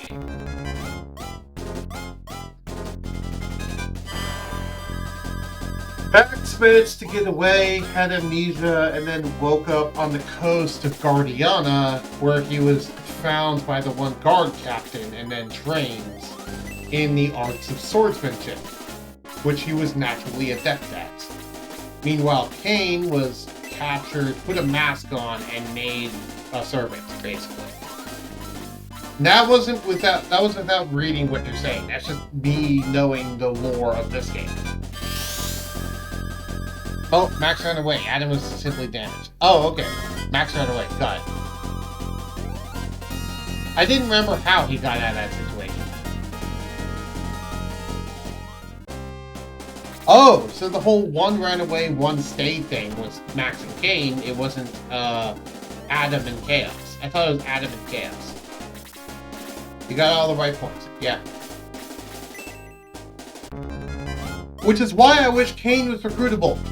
Because, like, Kane and Elliot and Chaos, I want to recruit all of them because they're actually good people.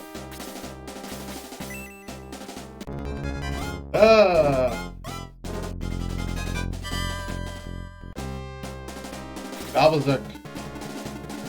Most of the bosses are good people. I want them to actually be recruitable. But sadly, they're not in the game, and I don't know how to do that in, I don't know how to actually do that in my ROM hack. I'm trying to figure out how to do that in my ROM hack. I don't know how.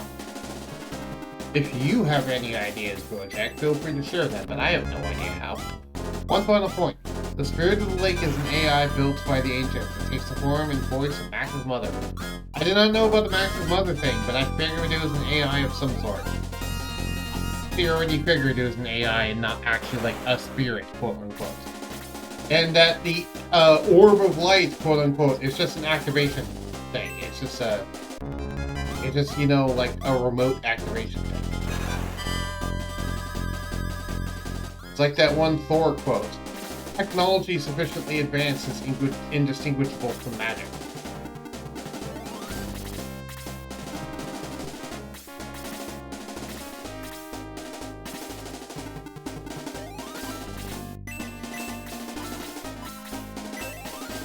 Yeah, it's funny how I thought that was the case, but I thought the orbital dragon was not orbital dragon.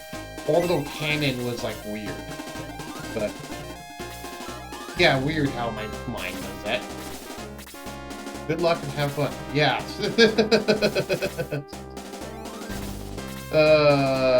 Will do. Oh, you have to go. Take care, Gojek. Have a good day. It was fun talking to you.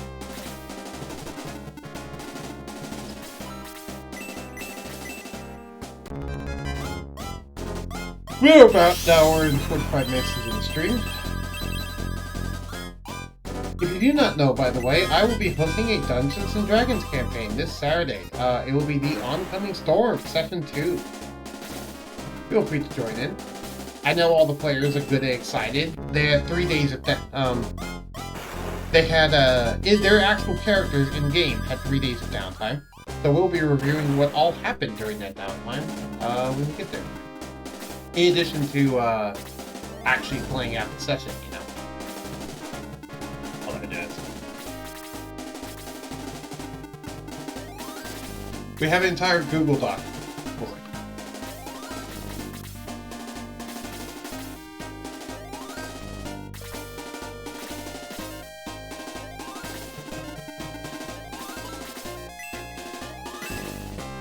I got a few more minutes. Does Max have the orbital cannon make sense? Yes, it does.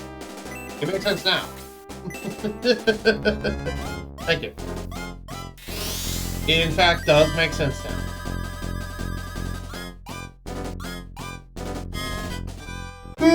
Oh, by the way, in my ROM hack, I was thinking of making it so that everything, like all magic, hits all enemies. Hits all targets. Like if you do a mass healing, it will hit all targets, not just friendlies. And if you do a mass damage, it'll hit all targets, not just enemies. That way you have to be more tactful about your actual magical positioning. That's an idea I had, because I figured out how to do that. I figured out how to apply that property from the laser cannon attack onto all magic.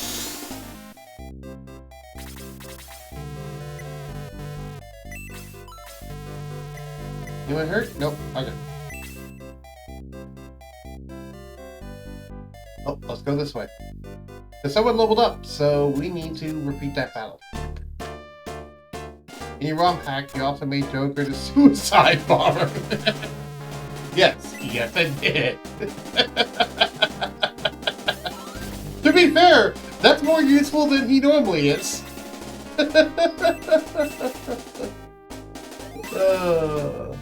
That sounds so bad, but that is technically what's the case, yes.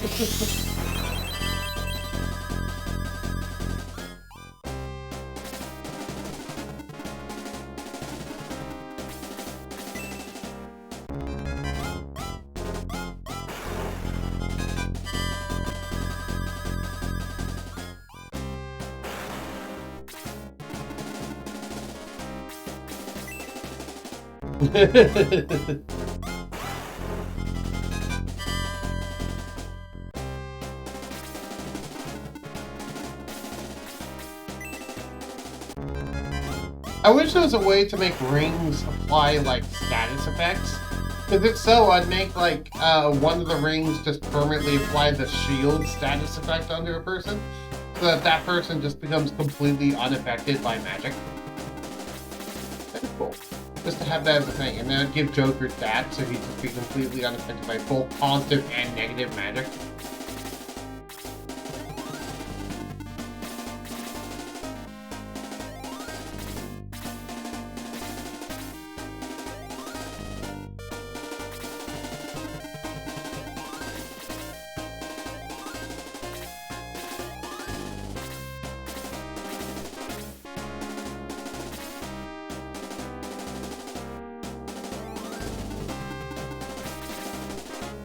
I'm sure there's a way to make it so shield is a wear-off effect, not spell effect. I'm sure there is, I don't know what it is.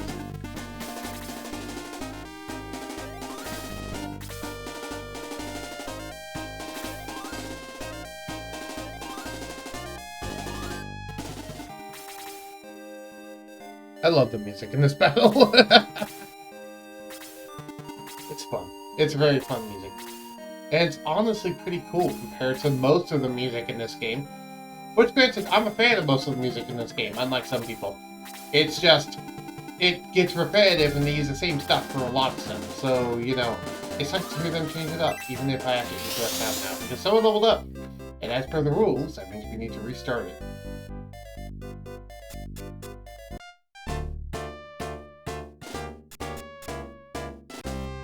Do do do do do do.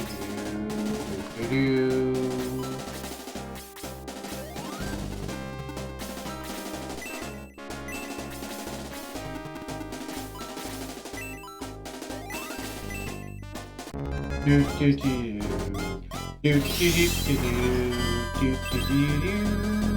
do do do do. I did some analysis of Mask and Shining Force Final Complex and figured out the levels healer and Pulse if you're interested. Sure. Why not? Share it with the class. Tell the class what you found out. 16 damage. Nice.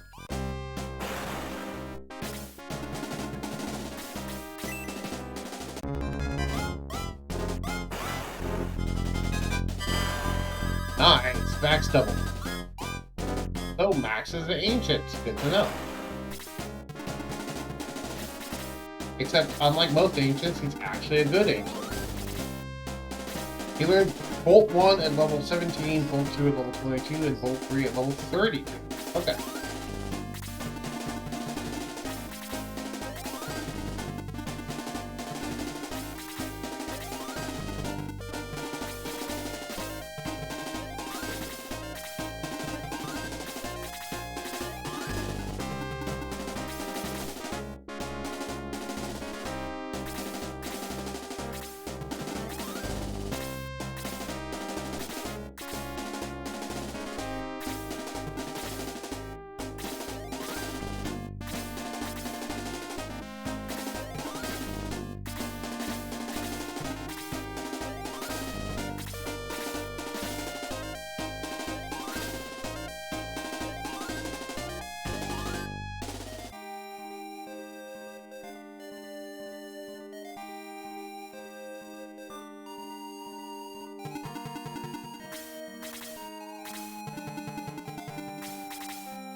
Of course, in RODD, they include a card master as a new character.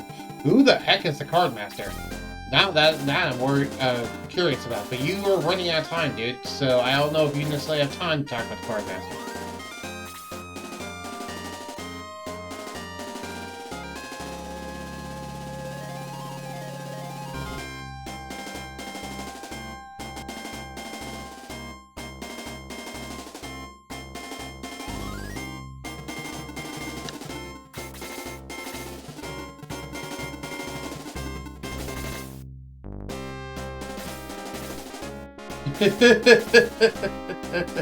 Apologies that I went quiet there. I'm also ghosting in someone else's stream while also streaming. Just because I like supporting other streamers while I'm also streaming.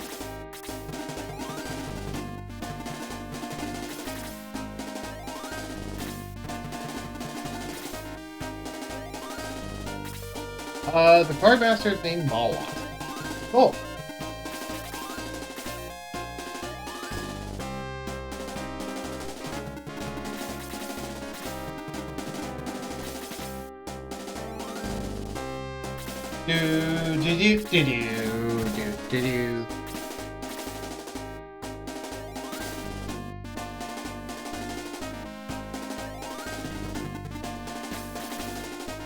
One nice thing they did in RODD is they gave backstories to all members of the Transfers.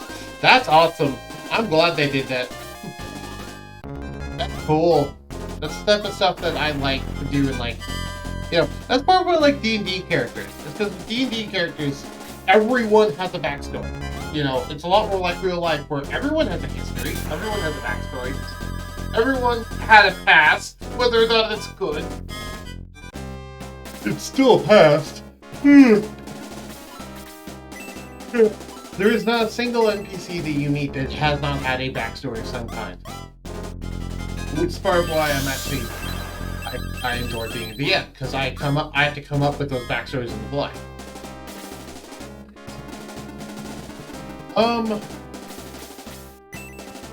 For example, Ken's father was Varys' second in command, and he was killed sacrificing himself to destroy another laser eye that the Raiders had activated. Oh, neat! Neat.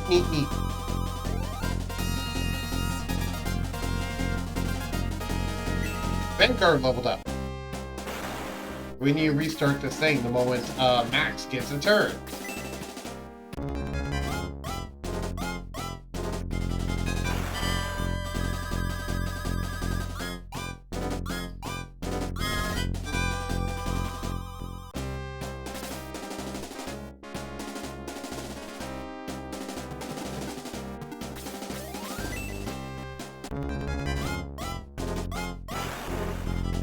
However, Domingo is downgraded to a Pokemon. Oh, come on now. Is he literally downgraded to a Pokemon? Oh, God. Okay. Pocket Monster. Fun fact, if you know what I was referencing there. And no, it's not Pokemon. That's not what I was referencing.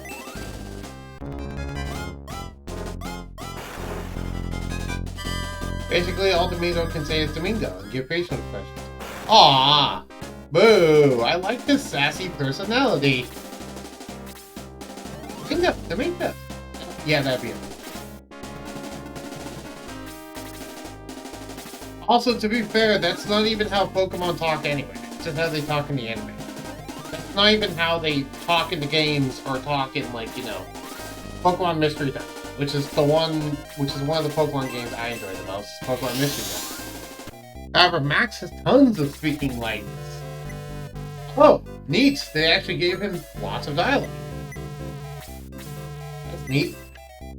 Is he obnoxious, or is he actually a well-written character?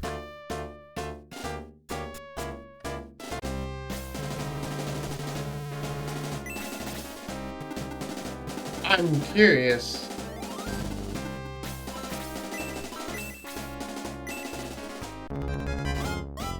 Do do do do do do do do do do do do do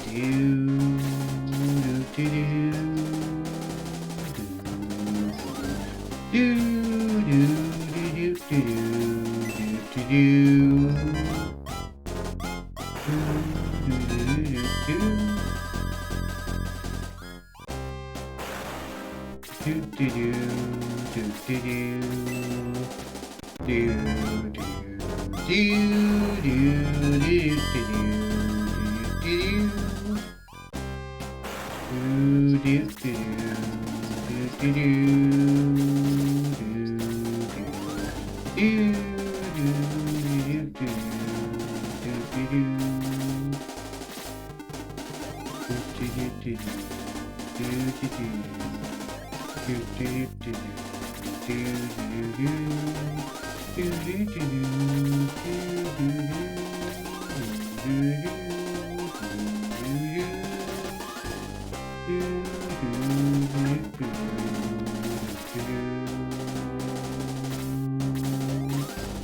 I hope that gives you a taste of the lore that you can find if you play and ever watch RDD. I probably won't play it, but I have seen clips of it on occasion. The only reason why I'm not a fan of playing it is just because I'm not a fan of the art style of RODD.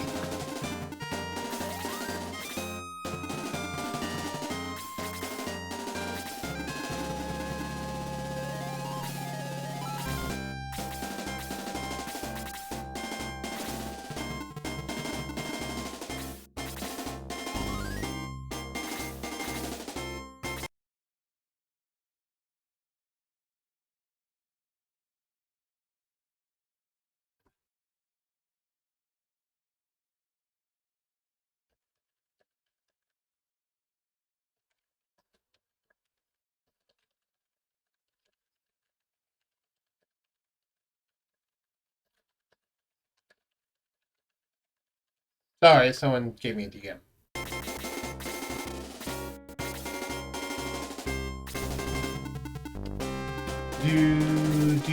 By the way, I do have a Discord.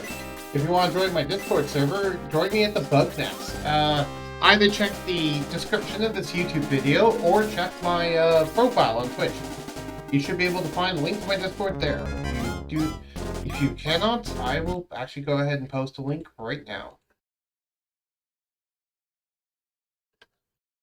Here you go. Here's a link to my Discord. Go ahead and join that.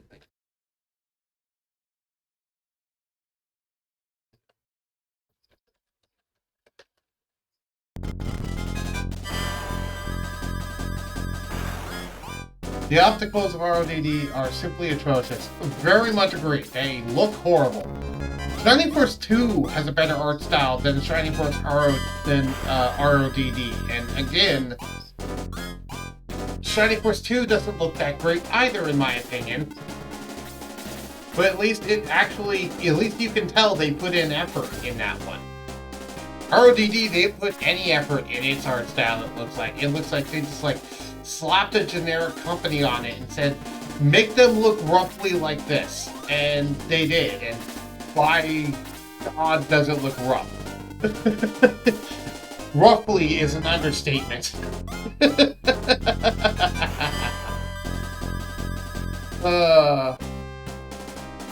By the way, there might be a guest joining my stream in a hot second. Someone by the name of Fox Warrior has been invited to join the stream when they finish their breakfast in a half hour. And if you do not know, they are Cadmus from the Oncoming Storm campaign. One final thing. At the end of the game, you will see May looking for Max. In RODD, a random member of the Shining Force will talk about how much Max meant to them. I really like the Mushashi's endgame speech. Ooh, I am really curious what Mushashi's endgame speech is. I am really curious. Because I know almost nothing about that guy.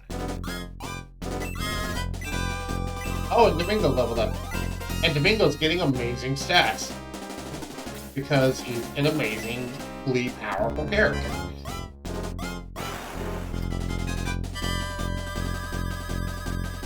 Is it weird that my Shining Force stream seemed to be my most popular stream? I'm fine. I didn't hear what you said. Could you repeat that? I would like to hear Musashi's endgame speech because I am super curious about that, and I didn't actually ever get a chance to. And I know next to nothing about that character. That's the thing. I know next to nothing about Musashi. I'm really curious what is up with him and what he has to say at the end.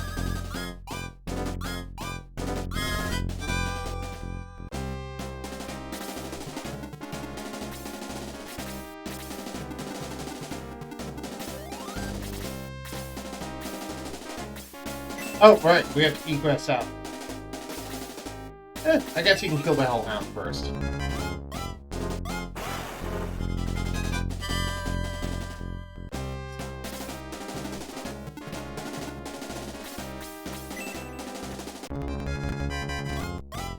Random lag! I can DM you a link to a YouTube that has a long playthrough which have a section that gives the lore of each member of the Shining Force as well as their final speech. Okay, cool, thank you. I would appreciate that. Go ahead and DM that to me. I will watch that later after the stream, because that is awesome stuff.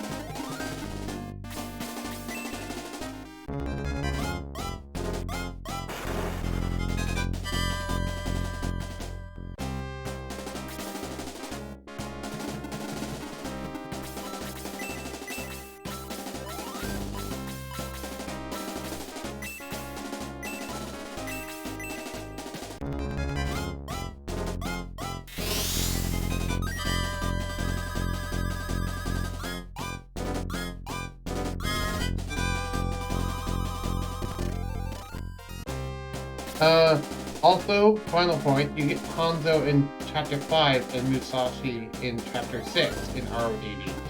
Interesting, that's very different than in Lexi of Dark Intention, where you get Musashi in Chapter 7 and you get Hanzo in Chapter 8.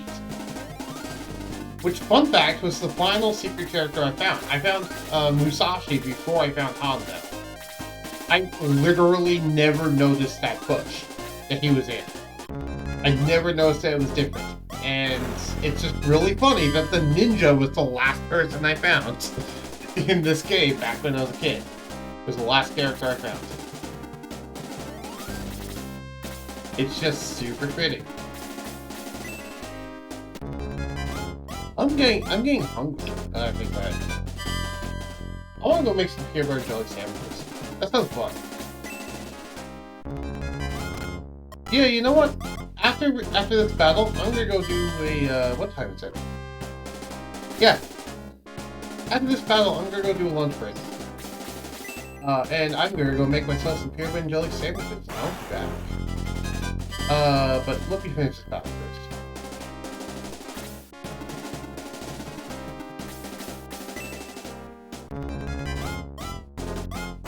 And now I dropped down to 3 viewers. Oh well.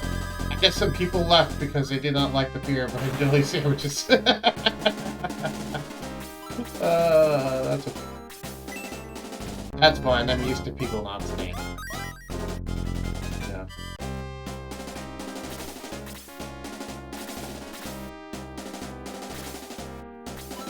Okay. Shut up, Alexa.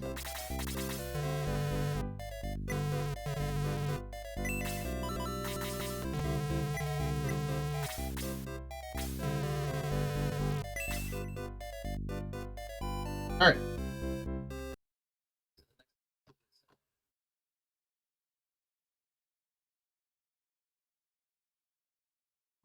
I will be right back. Let me go ahead and drag the out to lunch thing at the top. There we go. And yeah. I will be right back.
Alright.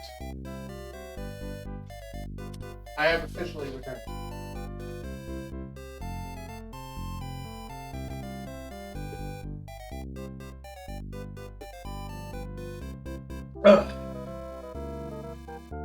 Alright, I have officially returned with food.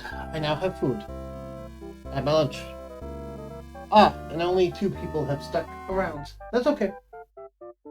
Thank you for sticking around in my stream still. Wherever you 2 are. Fine as workers. Workers are workers. Alrighty, let's move that there. Move this down here. Okay, and let's get that off the screen. Shall we? Yeah.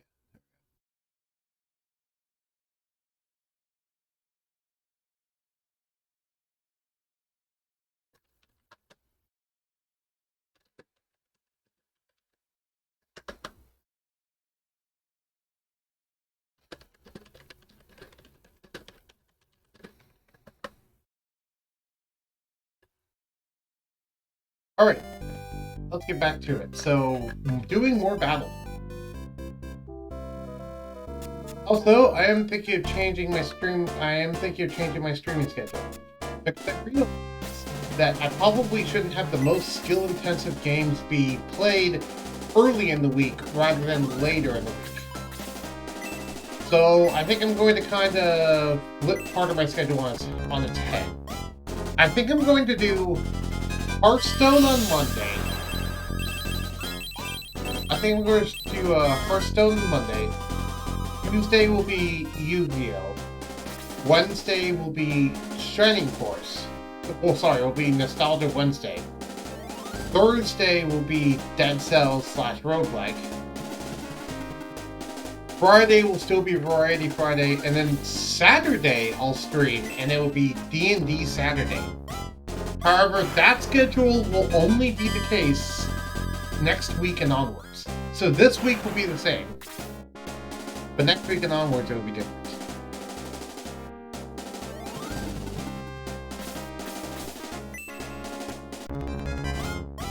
And I'll be making that announcement in my Discord server as well. And I'll need to add it on Twitch now.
Admis does not want to talk on this. That's fine.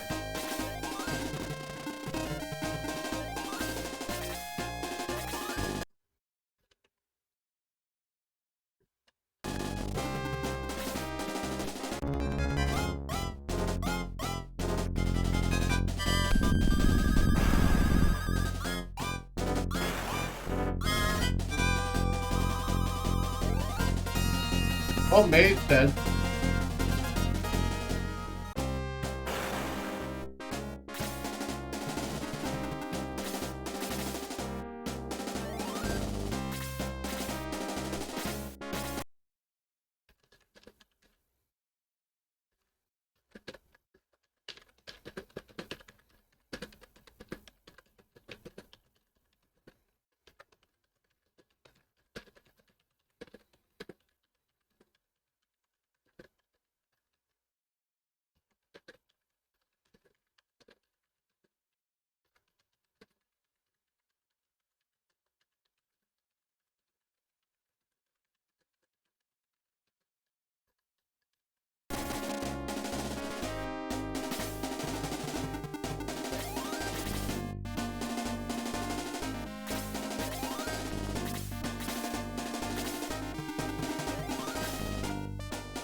So yeah, let's talk about D&D Saturdays. So, that's a new segment I'm going to add in called D&D Saturdays. Basically, it will serve two functions. And let me let Domingo attack so I can explain it. And apologies if I stop randomly, by the way. I'm kidding.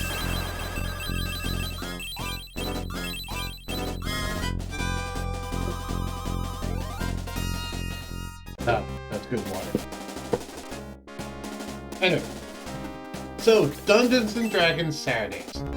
What's its purpose? Well, it serves two purposes. Number one, the campaign sessions are always going to be on Saturday anyway. So, that's just going to always happen on D&D Saturdays. Number two, I'm also currently running two different campaigns. Oncoming Storm and a different one that I'm going to be DMing for, with a completely different group of players.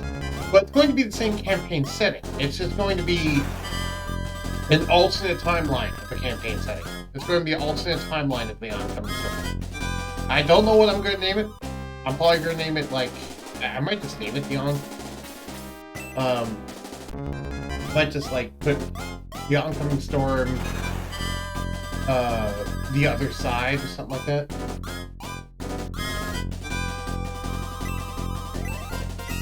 You know, who knows? I'll come up with a name. But, yeah. So, basically, Saturday will be when my D&D campaigns are. However, you might be wondering, well, what's the purpose of it on days you don't have that? And the purpose of it is to work on NPCs. And specifically work on stuff for the campaign. And also just to talk with people about the campaign and ask people's questions and answer people's questions, etc. And we might also have guests from some of the players on stream, you know, whatnot, that sort of stuff.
I have no idea what to say at this point.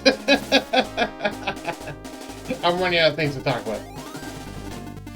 Oh, right, Max should be egressing away. I forgot about that.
Egress. Okay.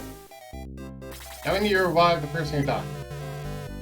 I believe someone died. That was me. She got obliterated by a hellhound double attacking her with magic, and there's not much you can do about that. Because that can just sometimes happen, and the game can just be like, nope, F you. Like, oh, great, great, thank you, game.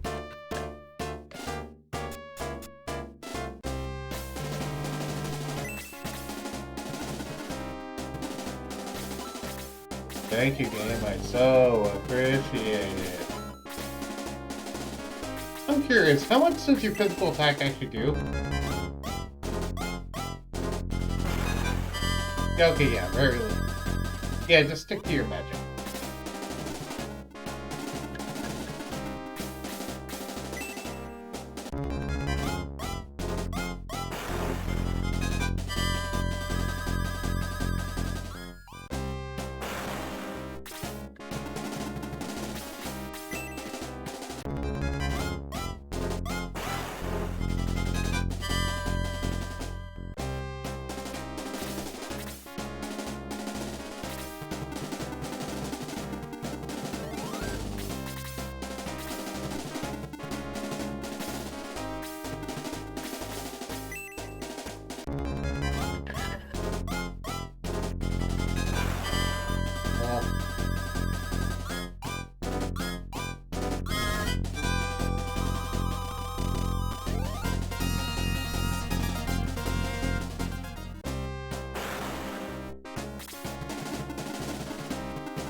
If you're wondering what kind of peanut butter jelly sandwich I'm having, by the way, I actually made two of them, because you usually make two of them at once.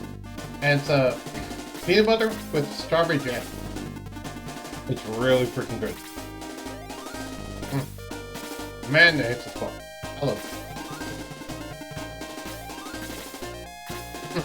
I come from a household where Reese's peanut butter cups are super big, because everyone in this house loves peanut butter. Which is part of the reason why our Easter baskets back at Easter were mostly filled with peanut butter cups.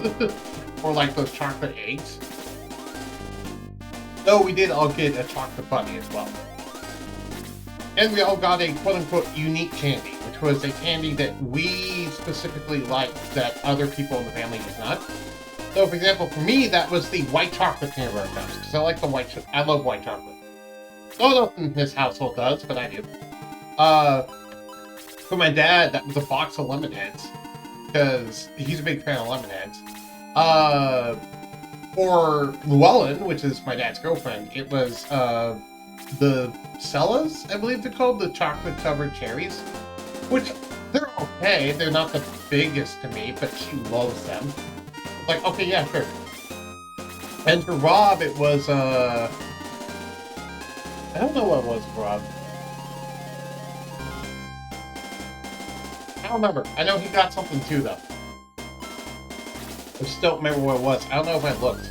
I think he might have grabbed it before I even had a chance to see it, because by the time I got up, all 4 baskets were out there for a while. So, he might have grabbed it before I got a chance to look at it.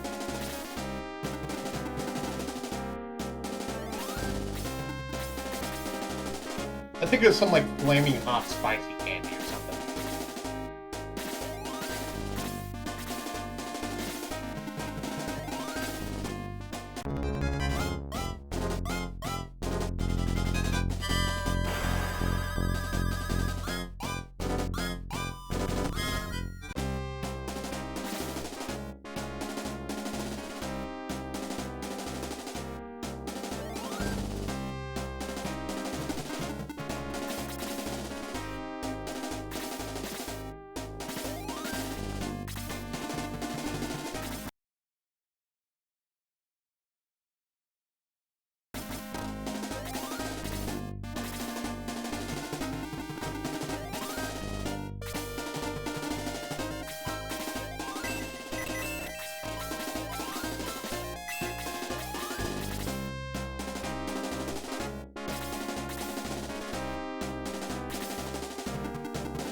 Guess who's here?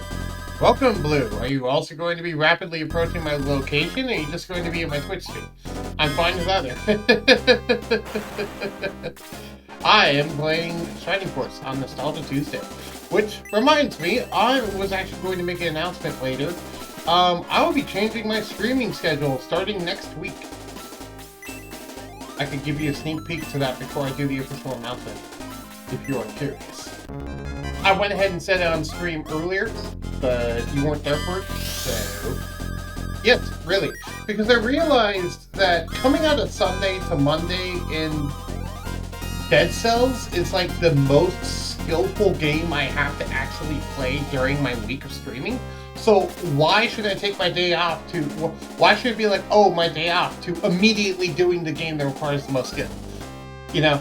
So I'm going to reorder my actual streaming schedule a little bit.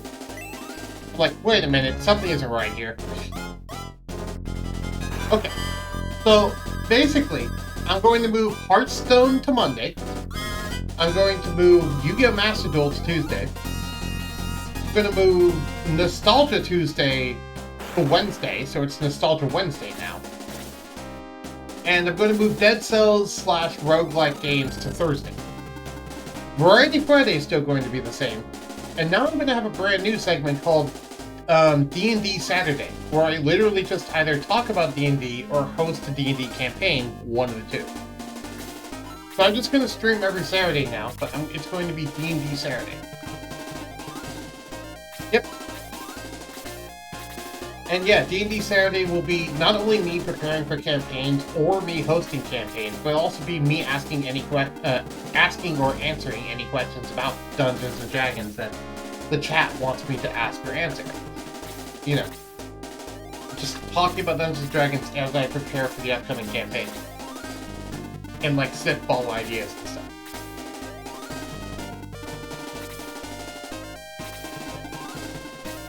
And yeah, if like any of the players want to like join in sort of thing on Saturdays to like talk about what they're doing in downtime or whatnot, and just talk about their characters or, you know, get behind the scenes, they can do that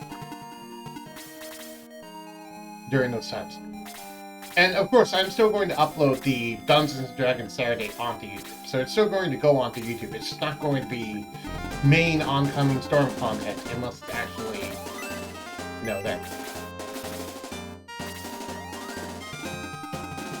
The first Dungeons & Dragons Saturday will, however, all of that is starting next week, not this week. So, this week will be normal, but next week will be different. Yes. What are your thoughts on that, Blue? I am curious, as you are also a streamer, and you're a mod on my, you're a mod in my chat.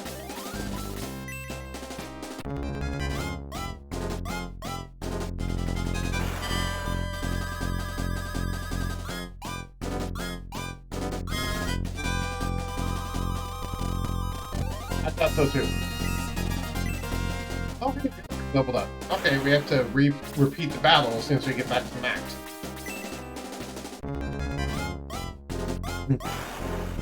Balboy!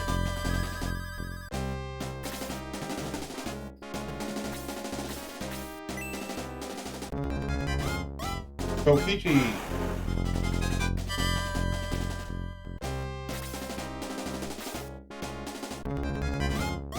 Yes, I agree. Very interesting.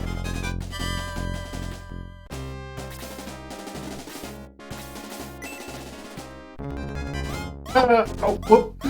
That way the Saturday D&D streams don't seem so out of place, really. You know, because like, oh hey, this is just a normal part of my content.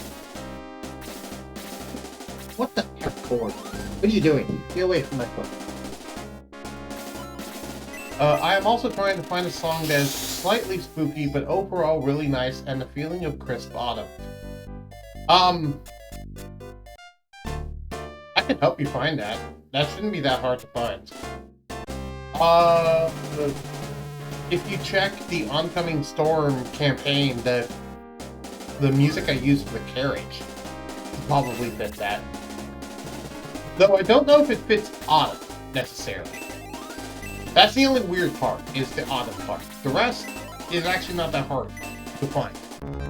And that one is called, I believe, like They Lost Fields or something like that. It's an actual song on tabletop. I don't know. I would look on tabletop music website. I forget what it's called. But there's lots of great free resources for music.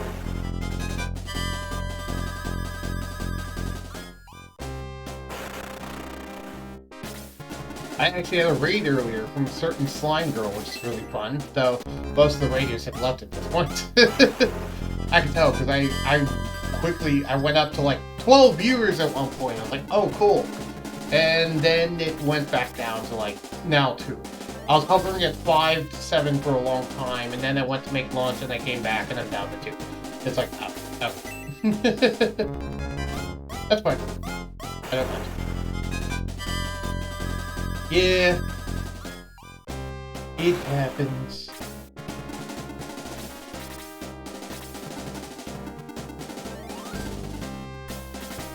I don't expect to ever become popular with this, so... Yeah.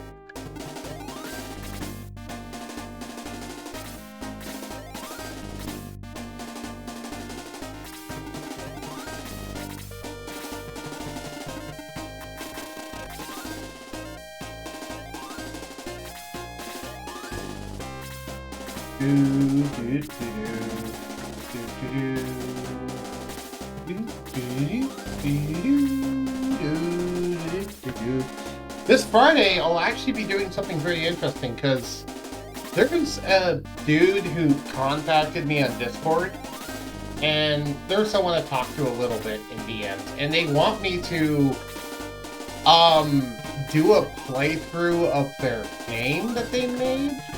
It's like a math game, but they wanted me to do a playthrough of it, and I'm like, sure, I'll stream it once for a Variety Friday.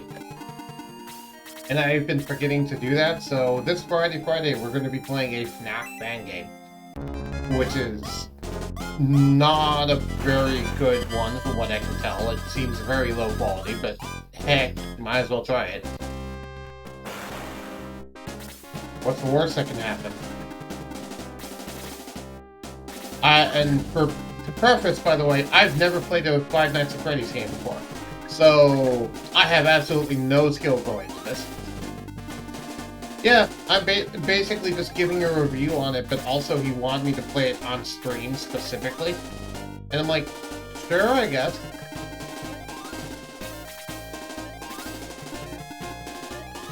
No, math game, as in Five Nights at Freddy's. Not math. If it was a math game, I'd be able to do it very well.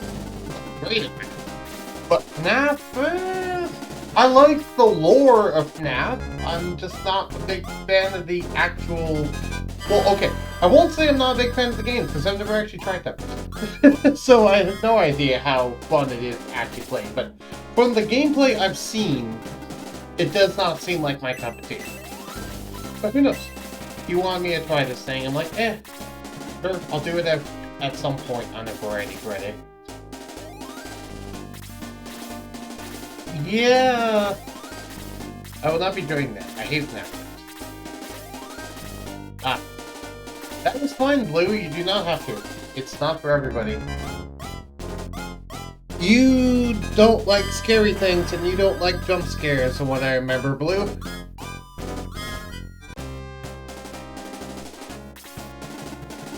Kind of horror game is just meh. It's not, I like to say it's not even really a horror game. It's just a stress game. You know, it's an exercise in how much stress and anxiety can you put yourself through. That's all it does. It isn't like fear in the traditional sense. It's fear in the sense of you're stressed out and anxious. Which is something that people don't normally think about, but yeah.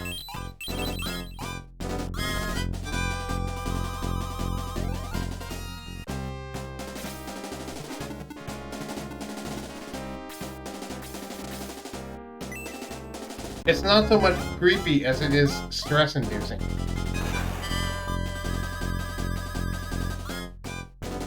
Which, to be fair, being scared of something tends to stress you out, yes.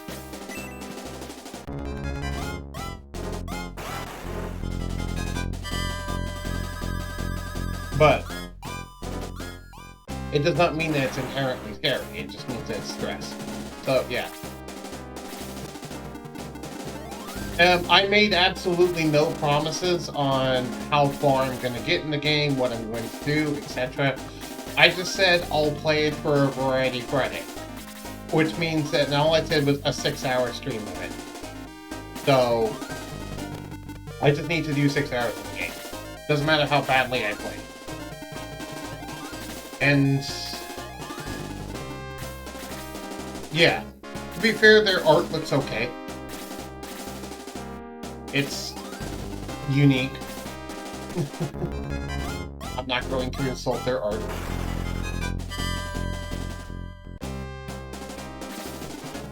Because I know every artist tries their best.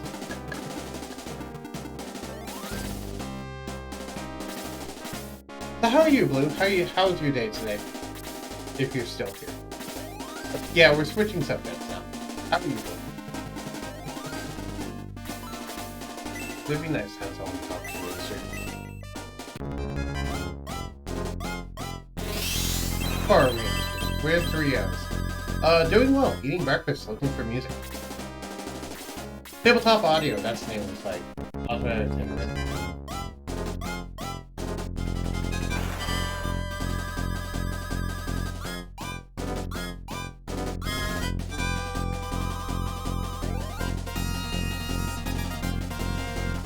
That's what I'd look.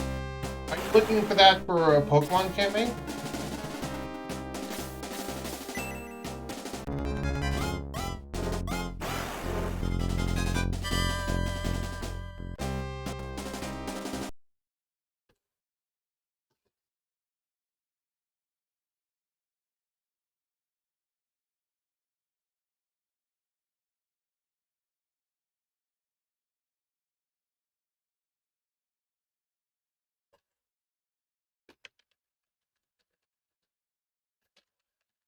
It's for my DM for the trainer campaign. Yep. Okay, so you're helping out a DM. Got it. That makes sense. That's very responsible of you.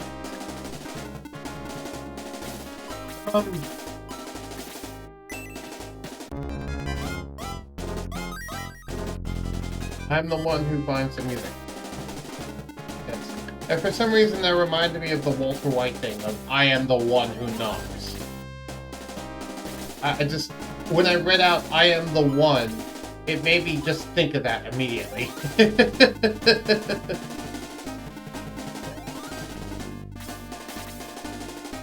you plan that one in your pancakes, Blue?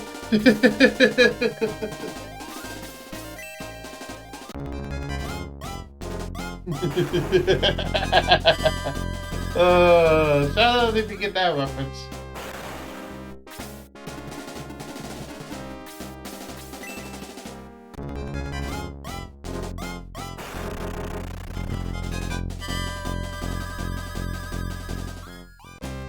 I think we might actually get through this mission without having to actually restart it.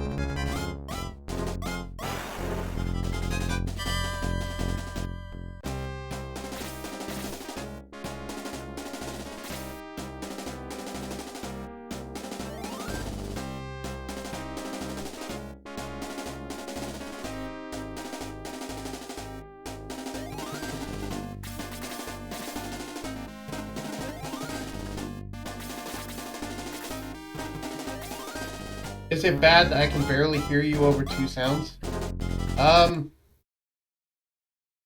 let me turn down the game audio a little bit.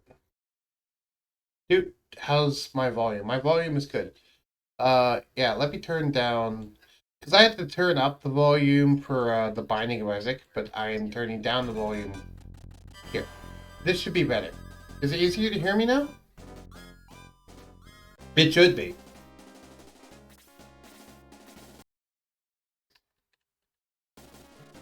Okay.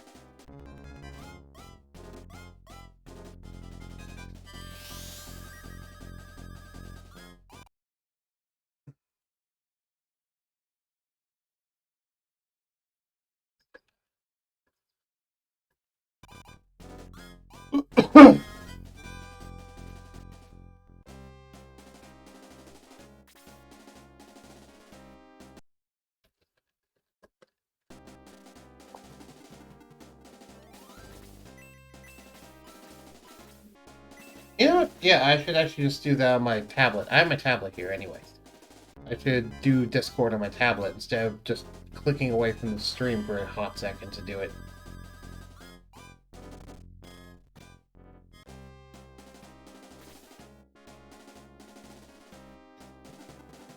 Do do do do do do do do.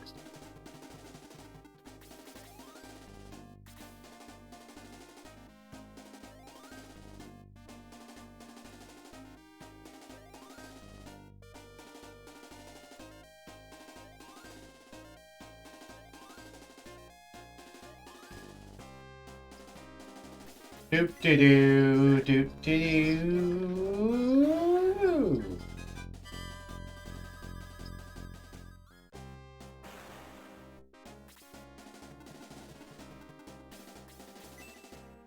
I think we're about to finally finish this thing without someone leveling up. Unless I... Ah, May finally leveled up. Okay, now we have to repeat. Now we have to repeat the fight. Well, it was close.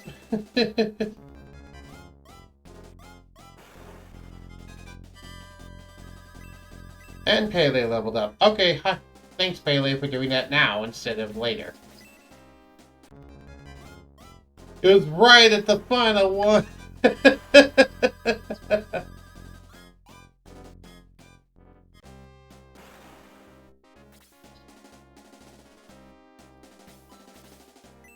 Let's go.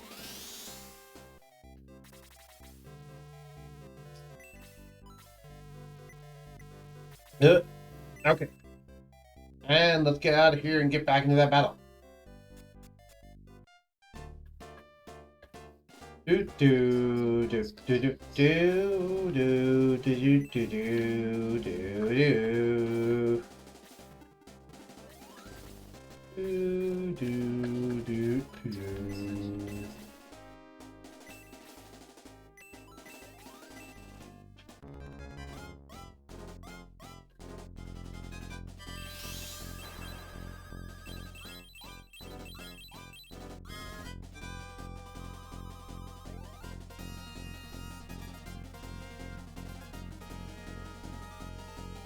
Oh wow, Domingo leveled up right away. Well, okay, at least he got out of the way now so that we can, just warp out immediately. Domingo is like, I'm not even wasting your time. I'm just going to level up right now. Also, Domingo is overpowered as heck in this game, Blue. When you go out of your way, Blue, to get Domingo, because Domingo is overpowered as heck in this game. Look at those stats and think of the fact that it's a flying caster. Look at those stats. Keep in mind, this is like average for his level ups. He's a flying caster with those stats. At level 7.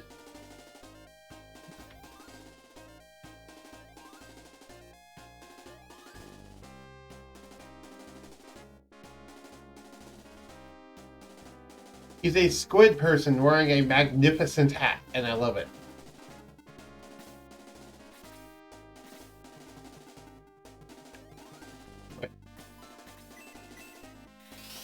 Yep. Unlike most casters, he is tanky. He is quite tanky for both a caster and a flying unit. He has quite good defenses and offense. He has quite good defenses. And he has quite a lot of great magic that he can use, on top of the fact that he has a good, decently sized health pool and reserve of magic points.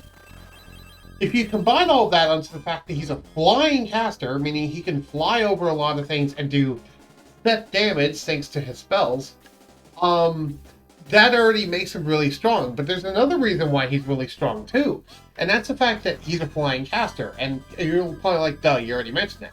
However, that means that enemies double prioritize him. Because enemies prioritize attacking casters and prioritize attacking flyers. He is a flying caster, meaning he is double prioritized, meaning enemies will target him before any other unit besides Max. The only unit in the game that has higher priority to be attacked is Max, which is literally the main character. So he will pull way more aggro than he rightfully should be able to, and he actually has the health and defense to work. Basically, he's like a tank in MMO, except this does not feel intentional. He's a really good tank class if you want to just use a tank class. Plus, he has magic. He's like if you combined a caster and a tank from an MMO, or if you just want to say he's a magic-based tank. Yeah, a tanky black mage. It's literally a tanky black mage. Imagine like if you gave a black mage tank mechanics and better stats for tanking, but didn't take away any of the black mage stuff. You can imagine how overpowered that would be in Final Fantasy XIV if that was a class that existed. And now apply that to Shining Force, and that's what Domingo is.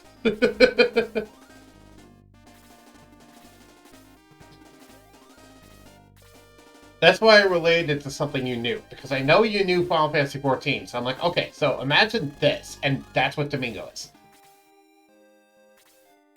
And we know it's not intentional, because when they made a remake of this game, they let Domingo be a flying caster still, but they reduced his stats so he's not a tank anymore. But he's still double prioritized, he's just not tanky anymore in the remake, which, you know, eh. Yeah.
Apologies. Take your time, Blue. Take your time. Take your time. Take your time. Actually, that brings up a good point. I need to go to the bathroom. So I actually need to be right back. Let me add a new text thing. Text. Oh, I already have one for bathroom. Okay. Bathroom. I'll be right back.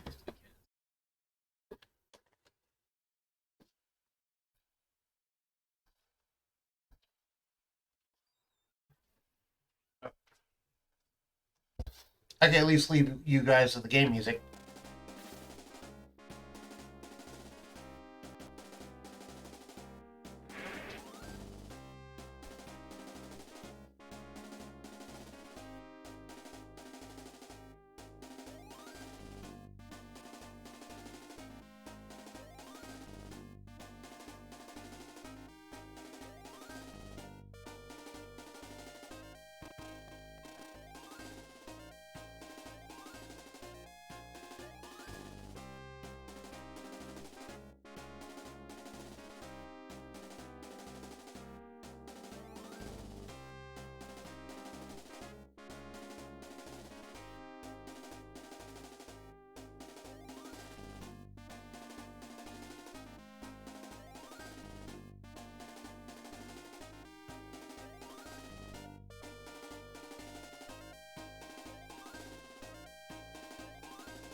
back.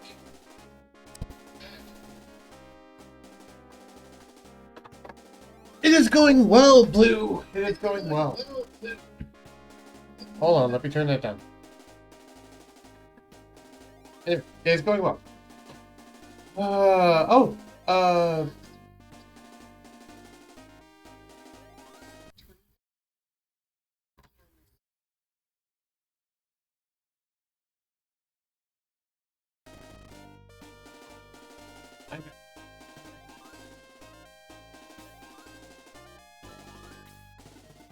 Are you still here, Blue? I don't know if you're hearing that. I was in the bathroom for a while.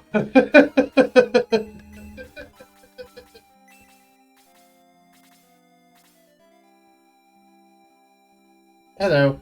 Also, what time is your stream going to be? Because I could end this early if I'll just look at stuff. Alright. Because, yeah, we're at 3.5 hours into the stream, and I usually stream 4 to 6 hours, so I could end this in a half hour if you want to hang out and do stuff. Or I could go longer if you prefer. It's up to you. What would you like to do, Blue? Because I don't mind either way. Yeah, so figure if I end this in a half hour, that means we have 2.5 hours to hang out. Just you, me, and Cadmus, and we can just talk about stuff. Does that sound good?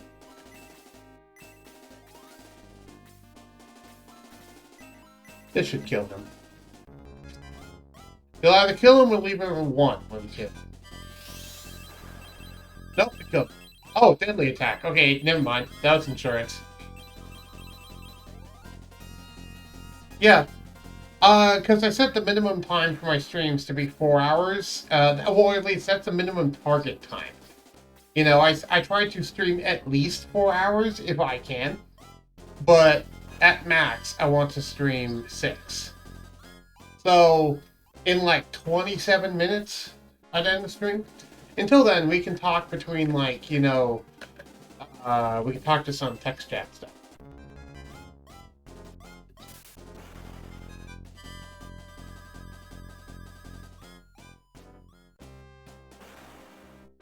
Because I need to talk to you about stuff. I need to talk to Cadmus about stuff. I also need to, you know, get things done for my wife because she's supposed to be able to see some of the character sheets right now, and she's unable to, and I can't take care of that right now because I'm on stream and blah blah blah.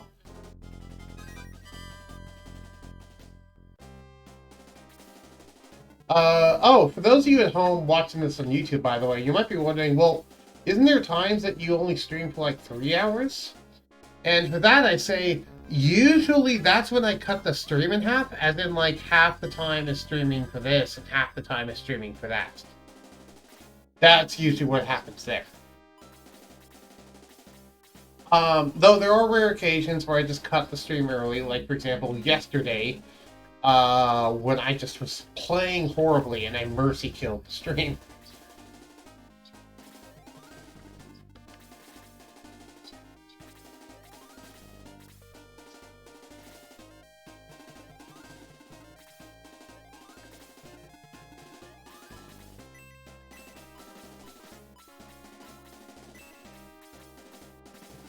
Are you hurt, Guns?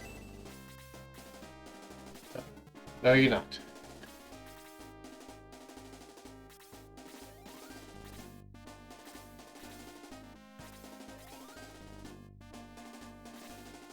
Yeah, let me play for another 25 minutes, and then we can hang out and do stuff. Do you want to hop into the voice call, Blue?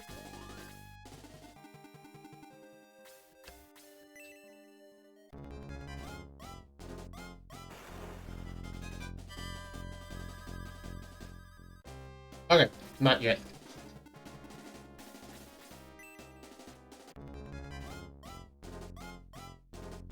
Also, I'm checking Discord while streaming by just checking on my tablet while there's like stuff going on screen that I can't progress anyway. Oh, Almond leveled up, so we need to repeat the battle. the moment that I get to egress with Max.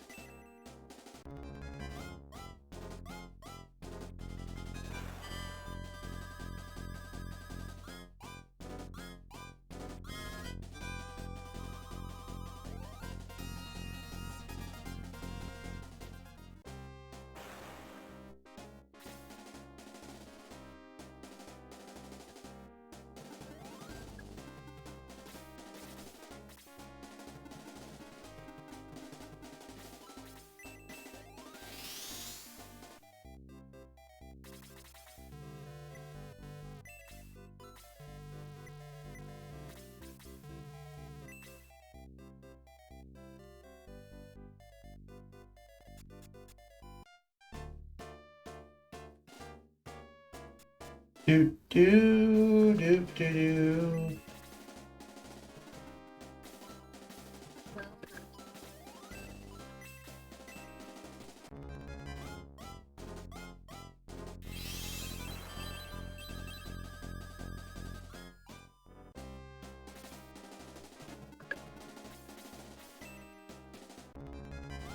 Do.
Zokai presented a very interesting question in DMs. I know what the answer is, but it's actually very interesting that he even asked this question.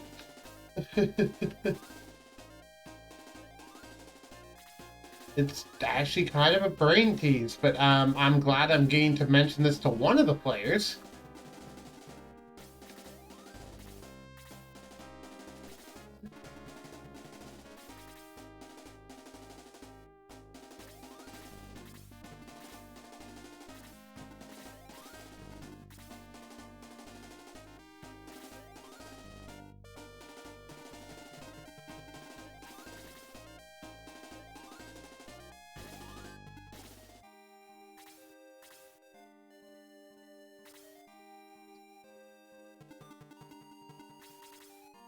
Yeah.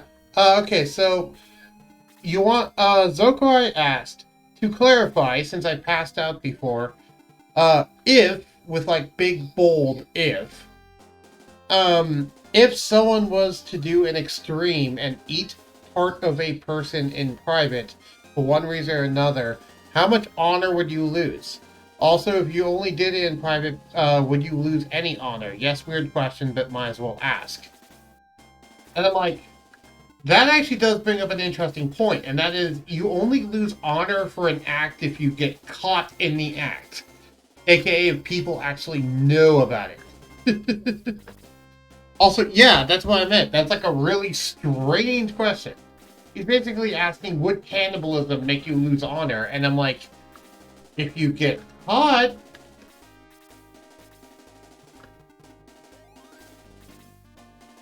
yeah.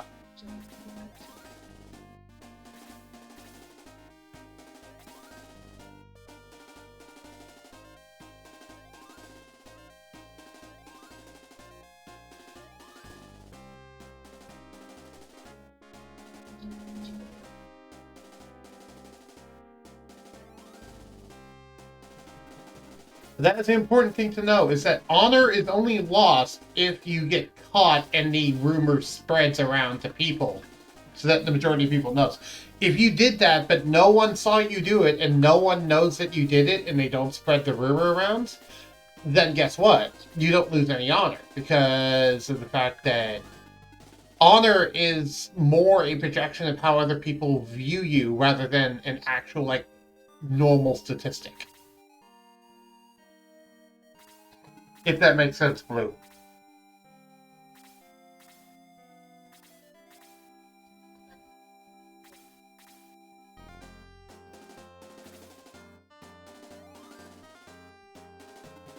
Yeah. Which is also the reason why it's not up for the players to actually affect it, unlike normal stats.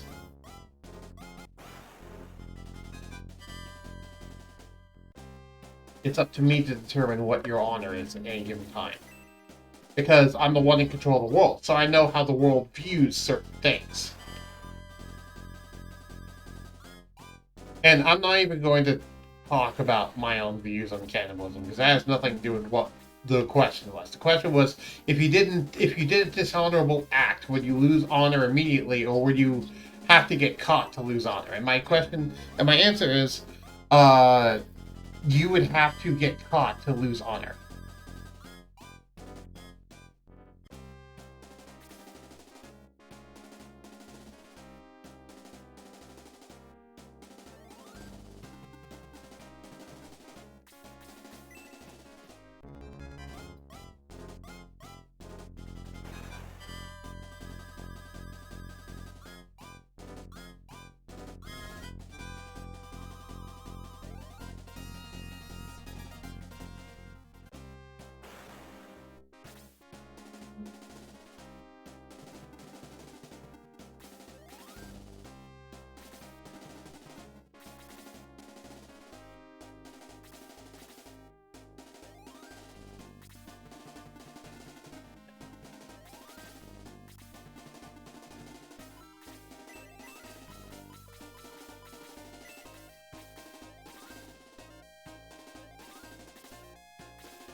Also, point out as well that people might just spread rumors about you doing something, and that could cause you to lose honor, even if those rumors are completely untrue. Just because, oh, people think it's this way, and they spread rumors about it like wildfire, and even though it's not true, people still think it's true, so, oh hey, you lost honor as a result. So yeah, sometimes you can just kind of get screwed over in a way. Just by being like, wait a minute, this gossip is completely untrue. And now, granted, if you can prove that it's untrue and you prove it to enough people, then you can regain the honor, and you can probably, make whoever it was that spread the false rumor lose honor. But, Scree! Yeah, that's a very scree-worthy thing. So yeah, don't piss off a noble, or else they might start spreading false rumors about you and make you lose honor. On the same token, though, if you catch them in the act of doing that, then you might cause them to lose honor. And guess what happens to a noble who loses a lot of their honor?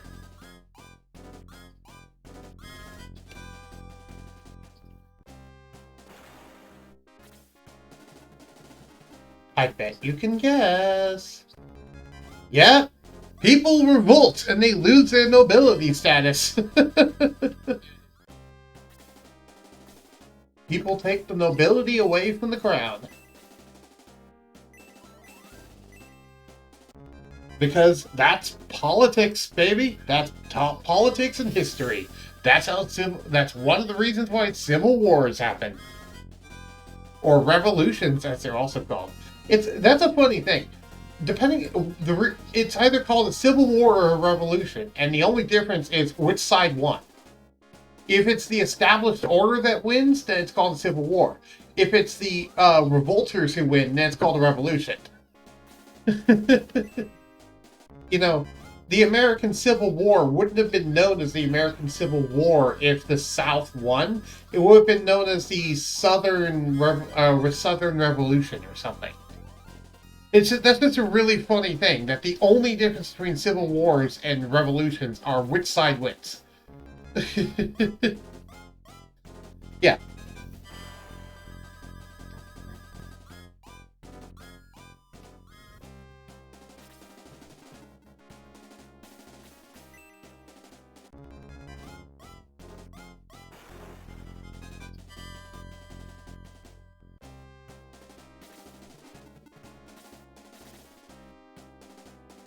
Yep. The winners write history. History goes to the victors, I believe is the exact term. Which reminds me, Blue, are you really into SCP contents like the Secure Contain Protect stuff, SCP Foundation stuff? Oh, I need to go watch the one cutscene again for Final Fantasy 14. Okay, go ahead. Sorry, not Final Fantasy 14. Final Fantasy 4. Not really. Okay, well, there's a certain SCP that's written about there, and the title of the SCP is called History is Written by the Victors. Oh, you meant 14. Okay. And it's about, specifically, an SCP whose capability allows it to rewrite history by literally writing a new narrative for how history went, retroactively changing the future. However, they themselves are not affected. And it's specifically a future version of the SCP Foundation that is rewriting the past to stop anomalies and ensure that the Foundation continues to exist into the future. And the whole gimmick of it is the fact that, quote unquote, the Foundation won, and they're rewriting the past to make sure they continue to win. Yeah, it's a really cool SCP content. It's like, what does it really mean for history is written by the victors? What if you literally had a device where you could rewrite history? Does that mean you're always the victor if you write it that way? Because you are the one who always writes history.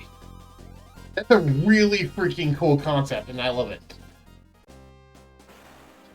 You're going to notice in my D&D campaign, by the way, I pull a lot of inspiration from SCP stuff for just, like, random magical effects and stuff that just happen, or items that you find, or weird creatures. Yeah, they might just be inspired by SCPs. And I'm totally unashamed of that, because it's a really good resource to pull things from. Yeah. I'll link you the Volgan video on. Actually, let me look up the Volgan video on that. Not Volgan. YouTube. I'm not going to. I think someone leveled up, so let's restart this. Yeah, I'll post it in the Twitch chat, and then I'll also post it onto the informative videos in my Discord server, as well as your DMs. Because it's a really freaking cool video.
Give my people turns. I want to post this thing. God damn it. Thank you.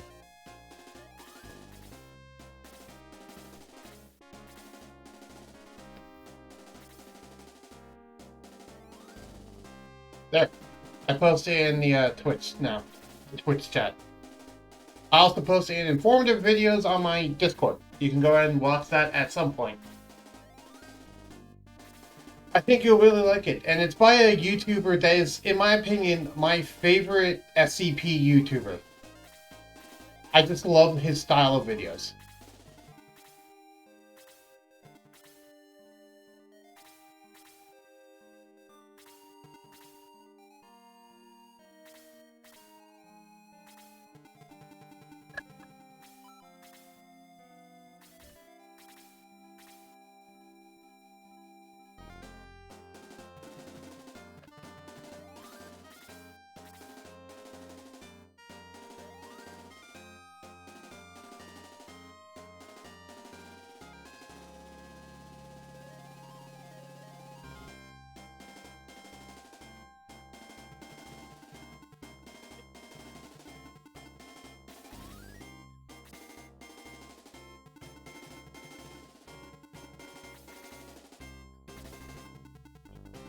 If we said planes and Fallout 4, shots I'm in.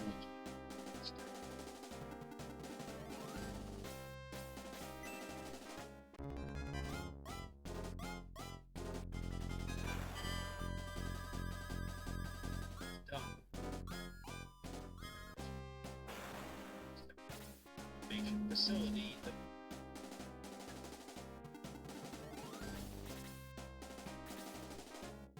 Yeah. MMO, enjoy your stay.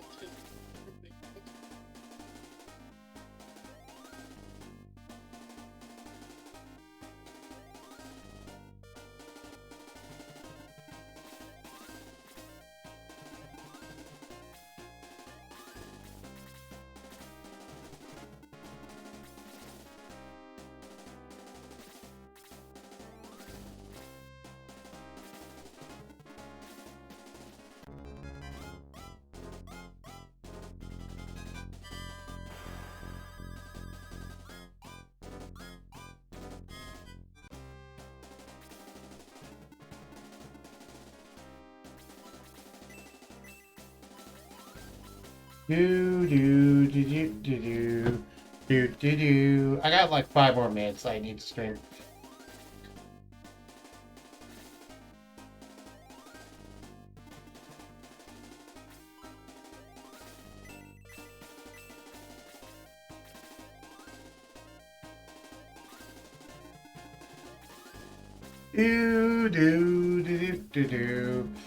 Do.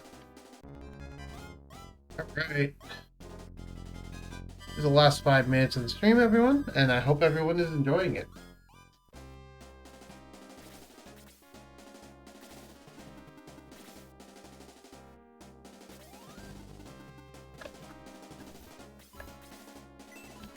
Surprisingly, the Hellhounds are not weak against ice. I would have thought they were.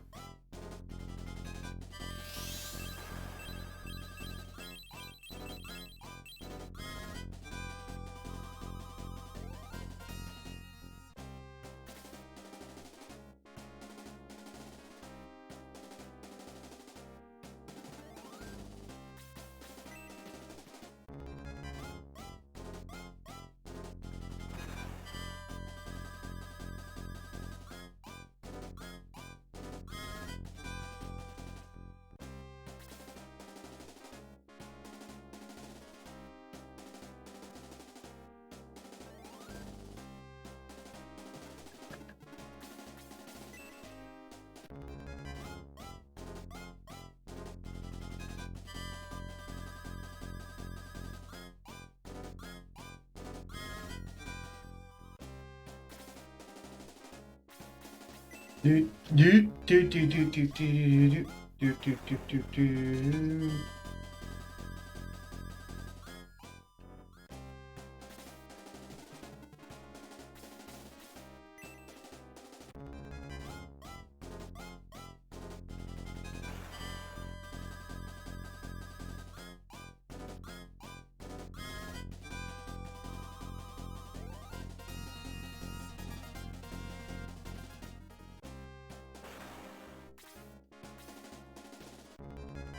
We already have one.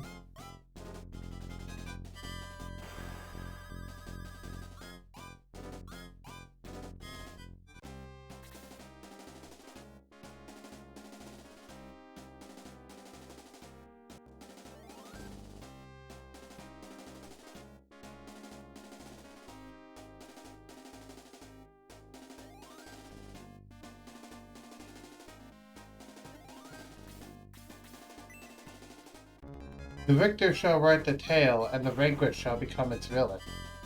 Yep, exactly. That is exactly correct.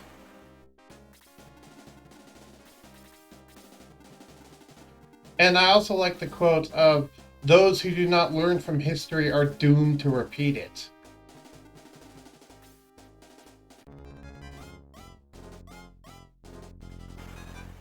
And there's also another quote actually related to where it says, it's an extension on the other one, where it says, history is written by the victors, and the truth is rarely the truth.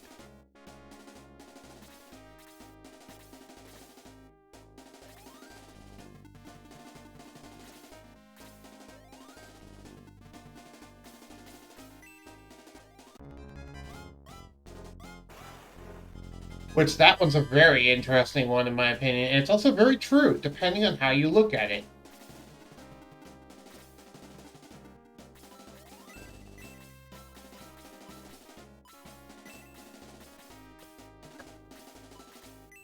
Which, I guess, can also tie into the oncoming storm, depending on what plot points are actually in the oncoming storm.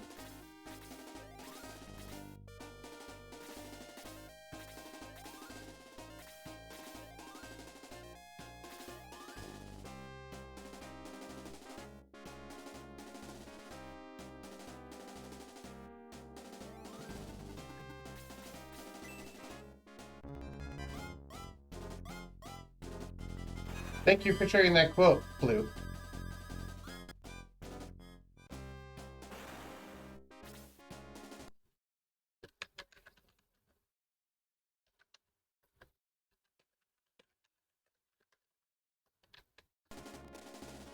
There. Also, after this battle, win or lose, we will be calling the stream there.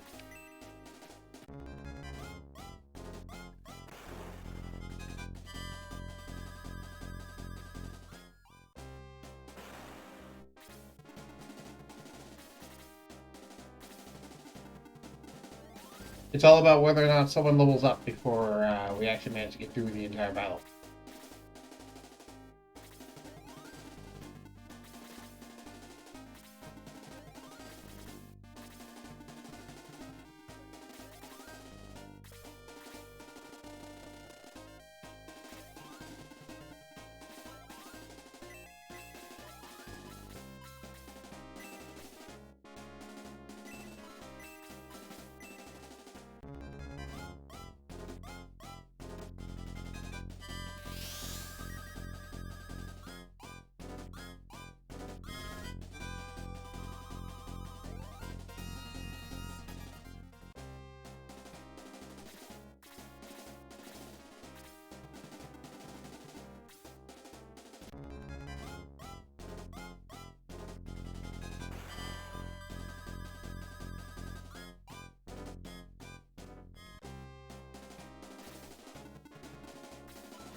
Early TV. My TV decided to turn off right now.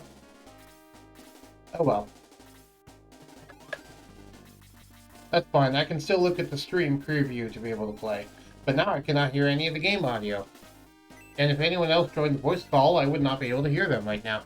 But no one else is in the voice call, so I don't need to worry about that. I can play perfectly fine like this, because I can still read Twitch chat.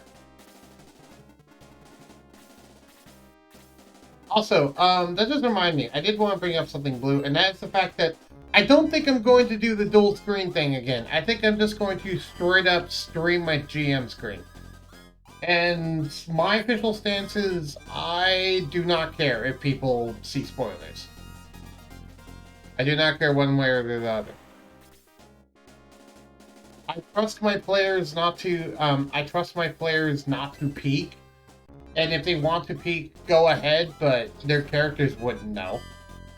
So, if they're going to use that to metagame, that's their own problem. As for the audience at home, it might give the audience sneak peeks on possible things coming up. But is that really a bad thing?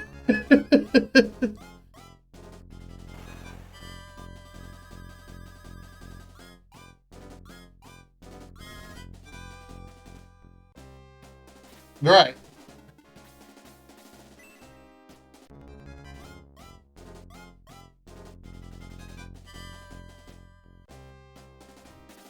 So yeah, I'm not worried about it. And usually when I'm DMing, all I'd really end up accessing most of the time is like the monsters and the NPCs, and that's about it. And even then, for like the creatures, yeah, okay, they'd see, oh hey, I have this creature here. I wonder why, blah blah blah. But for the actual NPCs, they're just random names in a list. They don't know necessarily what they mean unless they pull up their actual character sheet.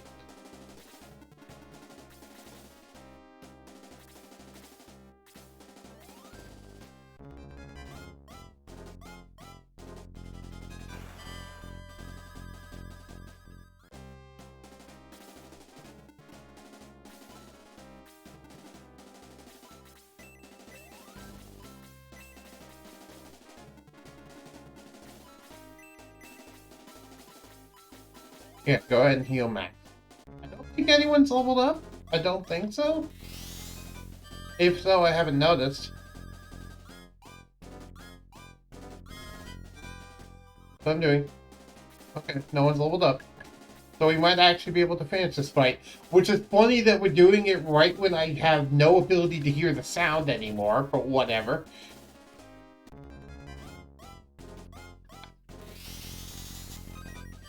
You guys can still hear the audio, which is all I care about. Even though I can't.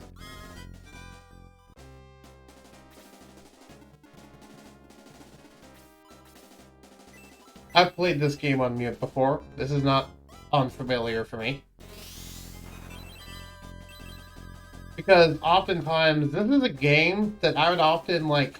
Back when I played this on emulator instead of the Sega Master Drive, like, super official way to do it, back when I just played it on, you know, an emulator with a ROM, I would just have it in the back. I'd have it like on the bottom left while I watched YouTube videos. And I'd just play this while watching YouTube videos. It's like a thing to give my fingers to...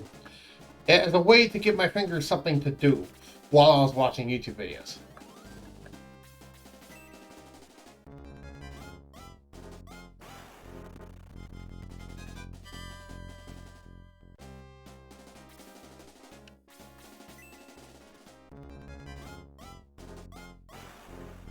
Teleporting Fox Warriors. Uh-oh.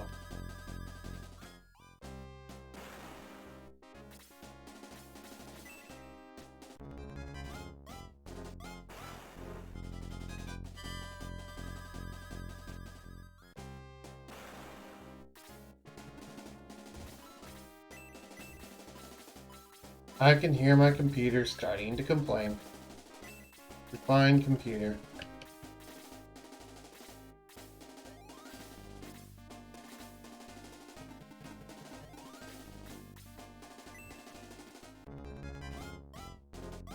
And die, artillery. You don't belong in this world.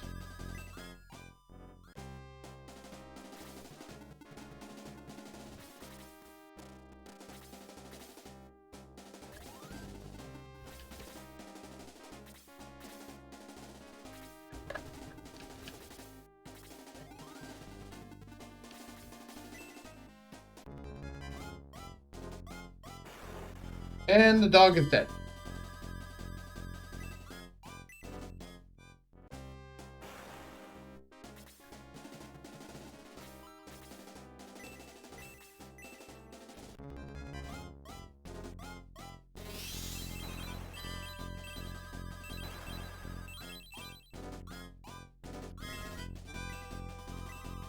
And Domingo now leveled up. Well, let's see if they can finish the fight before Max even gets a turn.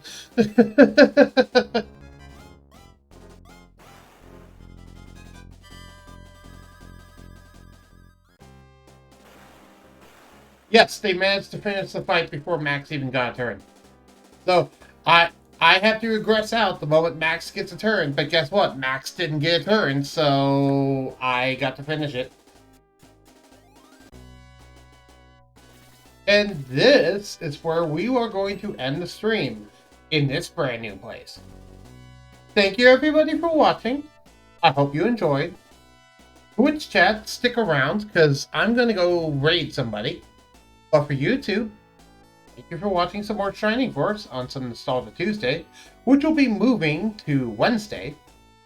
And I'll see you all next time. Bye! Quick save.